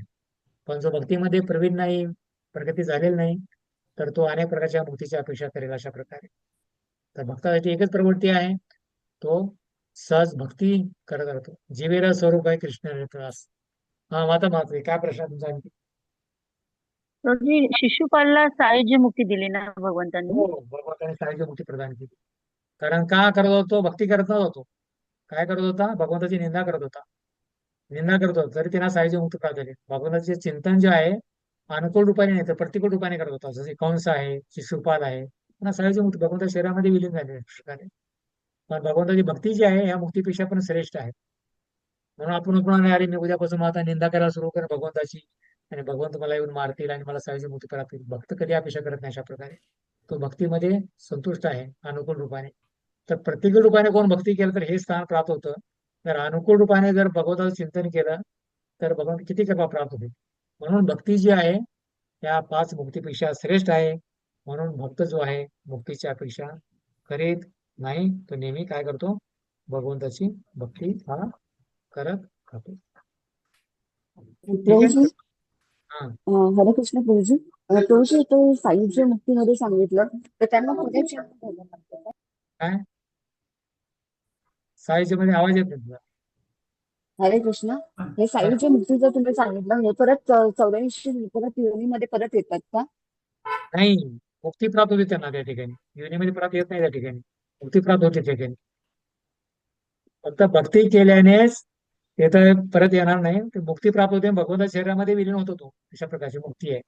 पण त्या ठिकाणी कुठल्या प्रकारचं कार्य नाही त्यासाठी. फक्त त्या ठिकाणी सेवा नाही, भक्ती आनंद नाही त्या ठिकाणी. शरीरामध्ये विलास होऊ नये तेवढंच आहे ते आपण आनंद नाही. भक्तीमध्ये जसा आनंद आहे, व्हरायटी नवविधा भक्ती वगैरे आहे, तर त्या प्रकारे नाही. फक्त विलीन व्हायला शांती त्या ठिकाणी, ओम शांती अशा प्रकारे. त्याच्यामध्ये कुठल्या प्रकारचं सुख नाही, आध्यात्मिक सुख नाहीये अशा प्रकारे त्याच्यामध्ये. 84 लाख मध्ये परत त्याचं काही वर्णन नाही, पण फक्त ते विलीन त्यामध्ये होतो, विलीन होतो अशा प्रकारे. जसं जसं नद्या समुद्रामध्ये विलीन होतात ना त्या ठिकाणी मर्ज होतो त्या प्रकारे, त्या प्रकारचं आहे अशा प्रकारे. त्या टाईपने भक्तीसारखा आनंद नाही अशा प्रकारे. म्हणून भक्त म्हणतोय की याच्यामध्ये मला आनंद नाहीये अशा प्रकारचं. हे नैसर्गिक नाहीये, आर्टिफिशियल अशा प्रकारे, अशा प्रकारे कुठल्या प्रकारचे विलीन होण्या अशा प्रकारे. तर म्हणून भक्त जे आहे सालोक्य सारथी सामिप्य सारूप्य शावीचे ह्या मुक्तीसाठी विचार करत नाही अशा प्रकारे. तर म्हणून प्रभूजी, सर्व जे प्रतिकूल रूपाने भक्ती केली तर कोणती मुक्ती मिळते? सायुज्य सायुज्य आहे अशा प्रकारे प्रतिकूल रूपाने. प्रतिकूल. म्हणजे आपण जर हरे कृष्ण जप करतो आपण, तर दुसरी कोणी मिळाले कृष्ण मला शत्रू आहे मला मारणार अशा प्रकारे, किंवा त्याची निंदा केली भगवंताची, तर ती आहे. म्हणून भक्त कधी प्रयत्न करणार नाही ते सायुज्य मुक्तीची. मला ते हे शिशुपाल, दंतवक्र, कंस हे विशेष व्यक्ती होते, तरी 3ऱ्या स्कंदापासून वर्णन येते भागवतच्या, म्हणून त्यांना हे प्राप्त झाली. पण साधारण कोणी भगवंताची निंदा करत असेल तर त्यांना मुक्ती प्राप्त होणार नाही. तर दुसरा कोणतं येऊन मारून त्याला व्यक्ती मारून देईल अशा प्रकारे भगवंतामध्ये विलीन होणार नाही. म्हणून आपण कधी प्रयत्न नाही केला पाहिजे की मी भगवंताची निंदा करेन, मला सायुज्य मुक्ती प्राप्त होईल, सालोकी साष्टी प्राप्त होईल. कारण या ठिकाणी भक्ती करण्याच्या अनेक प्रकारे अडचणी आहेत, वेळ नाही, हे नाही, समस्या आहे. पण लोकांना मुक्ती काय पाहिजे असते? लोकांना मेहनत करायची नाही, एवढं कठीण परिश्रम करायचे, शास्त्र अध्ययन करा, नामजप करा, हे करा ते करा, सकाळी लवकर उठा, हे करा ते करा. लोकांना अपेक्षा नाही, शॉर्टकट पाहिजे बस. मुक्ती प्राप्त झाली की शांती, ओम शांती बस. पण बरेच लोक भक्ती नाही पाहिजे लोकांना, पण मुक्ती पाहिजे. पण मुक्तीमध्ये एवढा आनंद नाही अशा प्रकारे. असं विलीन होण्यामध्ये, पुत्राला पितेच्या याच्यामध्ये विलीन होण्यात काय आनंद आहे याच्यामध्ये? शांती समाधान आहे, म्हणजे आतमध्ये बंद, याच्यामध्ये बंद केल्याप्रमाणे त्या प्रकारे. म्हणून भक्ताला भक्तीमध्ये आनंद आहे. तर म्हणून भक्त काय करतो? भक्ती करत राहतो. तर पुढे एक श्लोक आहे की ध्रुव महाराज वर्णन करतात पुढे श्रीमद भागवत 4, 9, 10 मध्ये वर्णन करतात. बलभद्र सिंधू आहे, वाचू शकता तुम्ही. बलभद्र रामपूर आहे तुमच्याकडे भागवत हे भक्तराम सिंधू पुस्तक आहे का? नाही, ऐकत नाही बहुतेक तुम्ही. छोटासा पॅराग्राफ आहे ध्रुव महाराजांचं, की 7वी मुक्ती आहे त्या प्रकारे. श्रीमद भागवतात 4, 9, 10 मध्ये ध्रुव महाराज म्हणतात, हे प्रभू, तुमच्या चरणकमलाचे ध्यान करून शुद्ध भक्तांना ज्या दिव्य सुखाची प्राप्ती होत असते, त्या सुखाच्या निरीक्षातील लोकांना ब्रह्मशास्त्राचा अभ्यासही प्राप्त होत नाही. असे असताना सकाम कर्माद्वारे स्वरूपाची कामना करणारे तुम्हाला कसे काय समजू शकतात, आणि त्यांना भगवंताची सुखी तरी कोणत्या आधारावर समजतात? तर अशा प्रकारे ध्रुव महाराज म्हणतात की भगवंताच्या चरण कमलाचं हे केल्यामुळे त्याला दिव्य सुखाची प्राप्ती होते. तर कशा प्रकारे तुम्हाला ते प्राप्त करू शकतात? तर म्हणून सांगतो की ब्रह्मज्योती काय डुप्लिकेट आहे, भगवान ओरिजिनल आहेत. विराट रूपाची सेवा आपण करू शकत नाही अशा प्रकारे, भोग बोलावू शकत नाही, सेवेचे आदान प्रदान होत नाही. तर कशा प्रकारे आपण ते हे करू शकतो? तर ब्रह्मज्योतीचे, तर हे मुक्ती जे आहे संपूर्ण ब्रह्मज्योतीचं वर्णन आहे अशा प्रकारे, त्याच्यात विलीन होणे अशा प्रकारे. तर गुरु महाराज की सुखाची प्राप्ती होत असली तर त्या लोकांचा अभ्यासही प्राप्त होत नाही अशा प्रकारे. तरी निर्विषादी प्राप्त करतात, त्यामुळे कुठल्या प्रकारे होणार नाही. ब्रह्मज्योतीमध्ये विलीन होण्या प्रकारे अशा प्रकारे सूर्यप्रकाशामध्ये, की भगवान ते भगवंतामध्ये नाही तर विराट रूपाची सेवा करू शकत नाही. ते लोकांना विराट रूपाची अनेक प्रकारचे हात आहेत, ते त्याची सेवा करतात, त्याच्या सेवेचे आधार प्रदान होत नाही. ज्यावेळेस गदाधर पंडित होते जगन्नाथपुरीमध्ये, छोटा गोपीनाथ सेवा करायचे, तर सेवा करताना भगवंत एवढे हे झाले की भक्तांची भक्ती पाहून भगवंत खाली बसले. भक्ताची भक्ती पाहून ते वर्ध होते, सेवा करू शकत नव्हते. पण पहिला असंच विश्वामध्ये एक विग्रह आहे छोटा गोपीनाथ, त्या ठिकाणी भगवंत खाली बसले आणि भक्ताची सेवा त्यांनी स्वीकारली. म्हणून भक्त शांत दास साखे वात्सल्य माधुर्य रसात भक्ती करतात. भक्त शांत दास साखे वात्सल्य माधुर्य रसात 5 प्रकारच्या रसामध्ये भगवंताचे आदान प्रदान करतात. म्हणून भक्त हे मुक्तीची अभिलाषा कधी करत नाही. अनेक प्रकारचे 7 रस आहेत, अनेक प्रकारचे बाकीचे. जे लोक 5 रसामध्ये भक्ती करत नाहीत, त्या लोकांबरोबर भगवंत या रसामध्ये विभत्स आहे, क्रोध आहेत, अशा रसामध्ये ते करतात अशा प्रकारे. तर भक्तांसाठी भक्ती सहज प्रवृत्ती आहे, जिवेर स्वरूप आहे कृष्णदास. कोणामध्ये असं खाण्यामध्ये सहज प्रवृत्ती आहे. असं फिरवून खाण्यामध्ये अनेक प्रकारचे कर्म आहे, ज्ञान आहे, अनेक प्रकारचे हे करण्याकडे शास्त्र अनुसरण करणे आहे. शास्त्रामध्ये जे वर्णन सांगितलेलं आहे कृष्ण भक्ती कशी केली पाहिजे, शिवशास्त्राचं अनुसरण करायचं, अनुकरण नाही करायचंय, अनुसरण करायचं. कर्म ज्ञानाविना भक्ती जी आहे काय, कर्माच्या कर्माद्वारे भगवंताला प्रसन्न करू शकत नाही, किंवा ज्ञानाविना पण करू शकतो आपण भगवंताची भक्ती. कर्माची पण गरज नाही किंवा ज्ञानाची पण भक्ती गरज नाही. आता हे ज्ञान आपण प्राप्त करतोय प्रचार करण्यासाठी, किंवा ते ज्ञान प्राप्त करून ज्या प्रकारे चांगल्या प्रकारे प्रचार करू शकतो, स्वतः भक्ती चांगल्या प्रकारे करू शकतो, ह्यासाठी आपण करतोय संपूर्ण कर्म ज्ञान कर्माने वर्धन अनुकूलीन कृष्णानुशीलन भक्ती होता. कर्म आणि ज्ञानाविना भक्ती आपण करू शकतो. कर्म जरी करेल नाही, पत्रम पुष्पम फलम तुम भगवंताची भक्ती करू शकतो. जरी ज्ञान नसेल, कोणी शिकलेलं नसेल, तरी तो पण केवळ भगवंताचा हरे कृष्ण जप करून तो पण भक्ती करू शकतो. पण आणि कितीही लोक आहेत संस्थेमध्ये शिकलेले नाहीत, पण चांगल्या प्रकारे भगवंताची सेवा करतात, चांगल्या प्रकारे भगवंताची भक्ती करतात. म्हणून भक्ती जी आहे कर्मावर आणि ज्ञानावर आधारित नाही. तर जे कर्म तुम्ही नाही केला, आणि जरी ज्ञान जरी नसेल, भौतिक ज्ञान नसेल, केवळ भगवंताबद्दल ज्ञान असेल, तर भक्ती करू शकता. आणि इंद्रियांना सेवेत लावणे आहे. ऋषिकेन ऋषिकेश सेवाना भक्ती रुचते. आपली इंद्रियात किती आहेत? कान, नाक, डोळा, जिव्हा, त्वचा जी इंद्रिय आहेत, त्यांना भगवंताच्या सेवेत लावायचं आहे. ऋषिकेन ऋषिकेश सेवाना भक्ती रुचते. अशा प्रकारे भगवंतच आपले एक आराध्य दैवत आहे. तर ह्या पाचही ज्या गोष्टी आहेत भक्तासाठी स्वाभाविक आहेत, कुठल्या प्रकारचं कठीण नाही, अवघड नाही. पण बाकीचे जे प्राप्त करणे आहे ते वेगवेगळ्या प्रकारचे कठोर परिश्रम करावं लागतं. सायुज्य, सालोकी, साष्टी, सामेती, साष्टी जे आहे ते त्यासाठी वेगळ्या प्रकारचे कठीण प्रार्थना करावं लागतं. म्हणून भक्त त्या मुक्तीची अपेक्षा करत नाही. म्हणून भक्तासाठी जे आहे भक्ती स्वाभाविक आहे, कुठल्या प्रकारचा कठीण मार्ग नाही.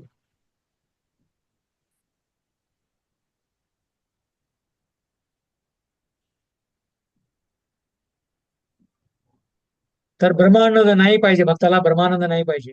तर सर्वात भक्तीचा जो आनंद सर्वात श्रेष्ठ आहे आनंद आहे काय, ब्रह्मानंद, सेवानंद. सेवानंदामध्ये भक्त सेवा नाही, भगवंताचे सौंदर्य नाही, लीलारस नाही, तर त्या ठिकाणी ब्रह्मज्योतीमध्ये जाऊन काय करणार भक्त? अशा प्रकारे कुठल्या प्रकारे सेवा नाही, विलीन झाल्यानंतर काही सेवा मिळणार नाही. भगवंताच्या रूपाचं दर्शन पण होत नाही ठिकाणी, विलीन झाल्यावर घेऊ कल्पना. जर बाहेर असेल तर रूपाचं दर्शन आपण घेऊ, तर तुम्ही आतमध्येच गेला भगवंताच्या आतमध्ये, तर तुम्ही कसं भगवंताचं दर्शन घेणार? सौंदर्य त्याचं दर्शन नाही, किंवा भगवंतावर लीलारस नाही, किंवा श्रवण पण करू शकत नाही, अशा प्रकारे ऐकू पण शकत नाही, नाम रूप बोलत काहीच करू शकत नाही. म्हणून भक्त म्हणतोय की मला ब्रह्मानंद नाही पाहिजे. का? तिथे सेवा नाही, कुठल्या प्रकारचं सौंदर्याचं दर्शन घेऊ शकत नाही, आणि कुठल्या प्रकारचा लीलाचा रस आपण त्या ठिकाणी घेऊ शकत नाही. म्हणून भक्त म्हणतोय की मला हे तिन्ही नको, काही मला नको आहे.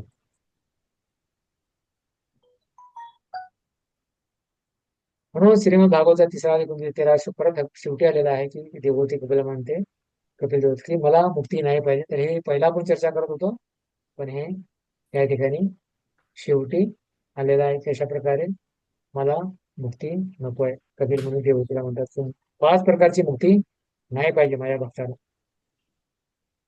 सालोक्य आहे, साराष्ट्रीय आहे, सामिप्य आहे, आणि सारूप्य आहे, मला नको आहे. तर हे भक्त अशा प्रकारे हे कपिल मुनी देवहूतीला वर्णन करतात, माझ्या भक्ताला 5 प्रकारची मुक्ती नकोय. सालोक्य नकोय, साहस्य नकोय, सामिप्य आहे, सारूप्य आणि सायुज्य हे नको आहे. तर ध्रुव महाराज नारायण म्हणतात की भगवत ध्यानाचे आनंद, मुक्ती आनंद याच्यामध्ये सर्वात श्रेष्ठ आनंद आहे. तर हा शेवटचा पॅराग्राफ आहे. कशा प्रकारे ध्रुव महाराजचं वर्णन करतात की त्याच्यामध्ये मला सर्वात श्रेष्ठ आनंद आहे. कुठला आनंद आहे? ध्रुव महाराज म्हणतात की भगवान ध्यानामध्ये आनंद, मुक्ती आनंद हा सर्वात श्रेष्ठ आनंद आहे. भक्ती करण्यामध्ये मुक्ती आनंदापेक्षा सर्वात श्रेष्ठ आनंद आहे. तर हे ध्रुव महाराज नारायणाला प्रार्थना करतात, कशा प्रकारे मला कुठल्या प्रकारची मुक्ती नको आहे, तर मला भगवत तुमची सेवा, मला भक्ती करायची आहे. तर हे 4थ्या स्कंदामध्ये वर्णन आहे. तर भ्रमणची समस्या आहे. भ्रमणची समस्या काय आहे तर मी चर्चा करत होतो. समस्या काय आहे ब्रह्मज्योतीमध्ये जाण्याची किंवा मुक्ती प्राप्तीची समस्या काय आहे? सर्वव्यापी असल्याने ध्यान करू शकत नाही, सेवा करू शकत नाही, ऐश्वर भाव जास्त आहे. त्या ठिकाणी सर्वव्यापी आहे भ्रमण, म्हणजे सूर्यप्रकाश आहे ना, तर सूर्यप्रकाशाचं तुम्ही कसं ध्यान करणार? तर सूर्याकडे पाहिलं तर आपण डोळे दिले जातो, अशा प्रकारे त्याचं ध्यान करू शकत नाही आपण. पण भगवंतावर ध्यान करू शकतो, भगवंताच्या रूपावर ध्यान करू शकतो, म्हणून भक्ती मार्ग काय सोपा आहे अशा प्रकारे. पण ब्रह्मज्योती त्या हे अनेक प्रकारच्या या मुक्ती आहेत, हे फार कठीण मार्ग आहे. तिथे सेवा करू शकत नाही अशा प्रकारे. सेवा करू जसं विराट रुपाची तुम्ही सेवा करणार, हजारो हात आहेत, हजारो तोंड आहेत, कशी सेवा करू शकणार तुम्ही? कसं भोग लावणार, कसे ड्रेस घालणार, त्यांना कशी आरती करणार? आणि ऐश्वर्य भाव जास्त आहे, त्या संपूर्ण ऐश्वर्य आहे. वैकुंठामध्ये एवढं ऐश्वर्य आहे की लक्ष्मी केवळ भगवंताच्या सेवेमध्ये रमण होण्यासाठी झाडू मारतात त्या ठिकाणी, किती शुद्ध राहते, एवढा ऐश्वर्य आहे त्या ठिकाणी. पण बरेच लोक स्वर्गात जाण्याची इच्छा करतात, वैकुंठ जाण्याची इच्छा करतात, त्या ठिकाणी पूर्णपणे ऐश्वर्य परत करतात. पण त्या ठिकाणी भक्ती तुम्ही करू शकणार नाही, एवढा अवघड आहे, कारण ऐश्वर्य जास्त आहे त्या ठिकाणी. त्या ठिकाणी सौंदर्य चांगलं आहे, संपूर्ण सुंदर गोपी आहेत किंवा लक्ष्मी आहेत, संपूर्ण सर्व ऐश्वर्य आहे, संपूर्ण सोन्याचे घर आहेत, संपूर्ण सोन्याचं आहे. तरी व्यक्ती भ्रमित होऊन जाईल त्या ठिकाणी अशा प्रकारे संपूर्ण ऐश्वर्य भाव आहे. पण कधी कधी लक्ष्मी पण आहे जे आहेत ऐश्वर्य सोडून येते, कुठं ऐश्वर्य सोडून वृंदावनामध्ये येते, बेलवनामध्ये, आणि काय करते भगवंताच्या रासलीलेमध्ये काय करते ते ध्यान करते.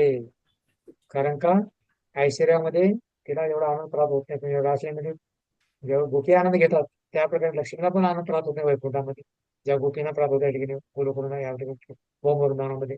तर म्हणून ऐश्वर्य जास्त असल्यामुळे त्या ठिकाणी भगवंताची भक्ती करू. म्हणून देवी देवता पण लाईन मध्ये उभे आहेत, कुठे आम्हाला प्रतिवर जन्म पाहिजे, या ठिकाणी भक्ती करू शकतो. आणि त्या ठिकाणी स्वर्गामध्ये भक्ती करू शकत नाही, कारण संपूर्ण त्या ठिकाणी ऐश्वर्य आहे अशा प्रकारे. म्हणून भक्त जो आहे ह्या सर्वांचा सारस हेच आहे की भक्तांना कुठल्या प्रकारच्या मुक्ती नको आहे, कुठल्या प्रकार ब्रह्मज्योतीची आवश्यकता नाही, तर तो म्हणतोय की मला केवळ भक्ती करायची आहे, अशा प्रकारे प्रार्थना करत आहे. ऐश्वर्य भाग जास्त आहे. तर मग हे हा तिसऱ्या अध्यायामध्ये आपण जातो की भक्ती स्वीकारण्याच्या साधकाची योग्यता. तर आपण अशा प्रकारे चर्चा केली की कशा प्रकारे हे भक्तीसाठी योग्यता काय आहे. तर भक्तीची योग्यता आहे अतिभाग्यन महात्म्याचा संघ आहे, ना ते आसक्त आहे, वैराग्य नाही, परिणाम काय श्रद्धेने कृष्णाच्या आकर्षण सदा निर्माण होते. तर शास्त्र प्रमाण दिलेलं आहे अशा प्रकारे. नंतर भक्त कोण आहेत, 3 श्रेणीचे भक्त आहेत, उत्तम, मध्यम, उत्तम, कनिष्ठ. आणि कनिष्ठचे नंतर 4 स्तर आहेत, अर्थ, अर्थार्थी, जिज्ञासू, ज्ञानी. तर अशा प्रकारे याची श्रेणी आहे, ज्ञानी, जिज्ञासू, अर्थार्थी आणि अर्थ. म्हणून भक्त भक्तीची मुक्तीच्या पिशाचिनी समतो, पिशाची समान आहे, म्हणजे भूता समान आहे, त्यामुळे आनंद प्राप्त होत नाही. आणि असे 30 प्रकारचे उल्लेख दिलेले आहे की भक्तांना मुक्ती नको आहे, फक्त भक्ती पाहिजे. आणि रूप गोस्वामी भागवत मधील अनेक संदर्भात आपल्याला सांगू देत की भक्तांना भक्ती पाहिजे, मुक्ती नाही पाहिजे. तर अशा प्रकारे आपण हा तिसरा जो अध्याय आहे हे पूर्ण केलं. जर कोणाचे प्रश्न, शंका, समाधान हे असेल तर तुम्ही विचारू शकता. आणि तर आपला अटेंडन्स होईल, आणि अटेंडन्स नंतर आपण ह्या ठिकाणी थांबू शकतो.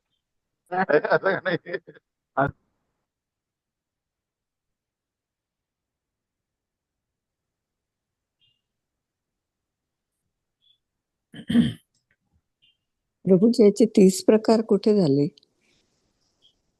आता फक्त 8 प्रकार झाले माताजी. ओके. हा. आता 8 झाले, बाकीचे जे आहेत पुढच्या अध्यायामध्ये होतील ते. ठीक आहे. ओके. आता आपण 7च केले, आता 8 पुढे होतील संपूर्ण. ओके. ठीक आहे. 8व्यापासून अध्याय क्रमांक 4थ्यापासून 8वा आहे. ठीक आहे. ओके. नंतर 4थ्यामध्ये हे पूर्ण होतील. नंतर 4थ्यामध्ये पूर्ण आहे, 5व्यामध्ये फक्त भक्तिमय शिवाचे शुद्ध स्वरूप आहे. त्या अध्यायामध्ये पूर्ण होतील हे संपूर्ण, आणि संपूर्ण भागवतचं वर्णन आहे त्याच्यामध्ये वर्णन केले.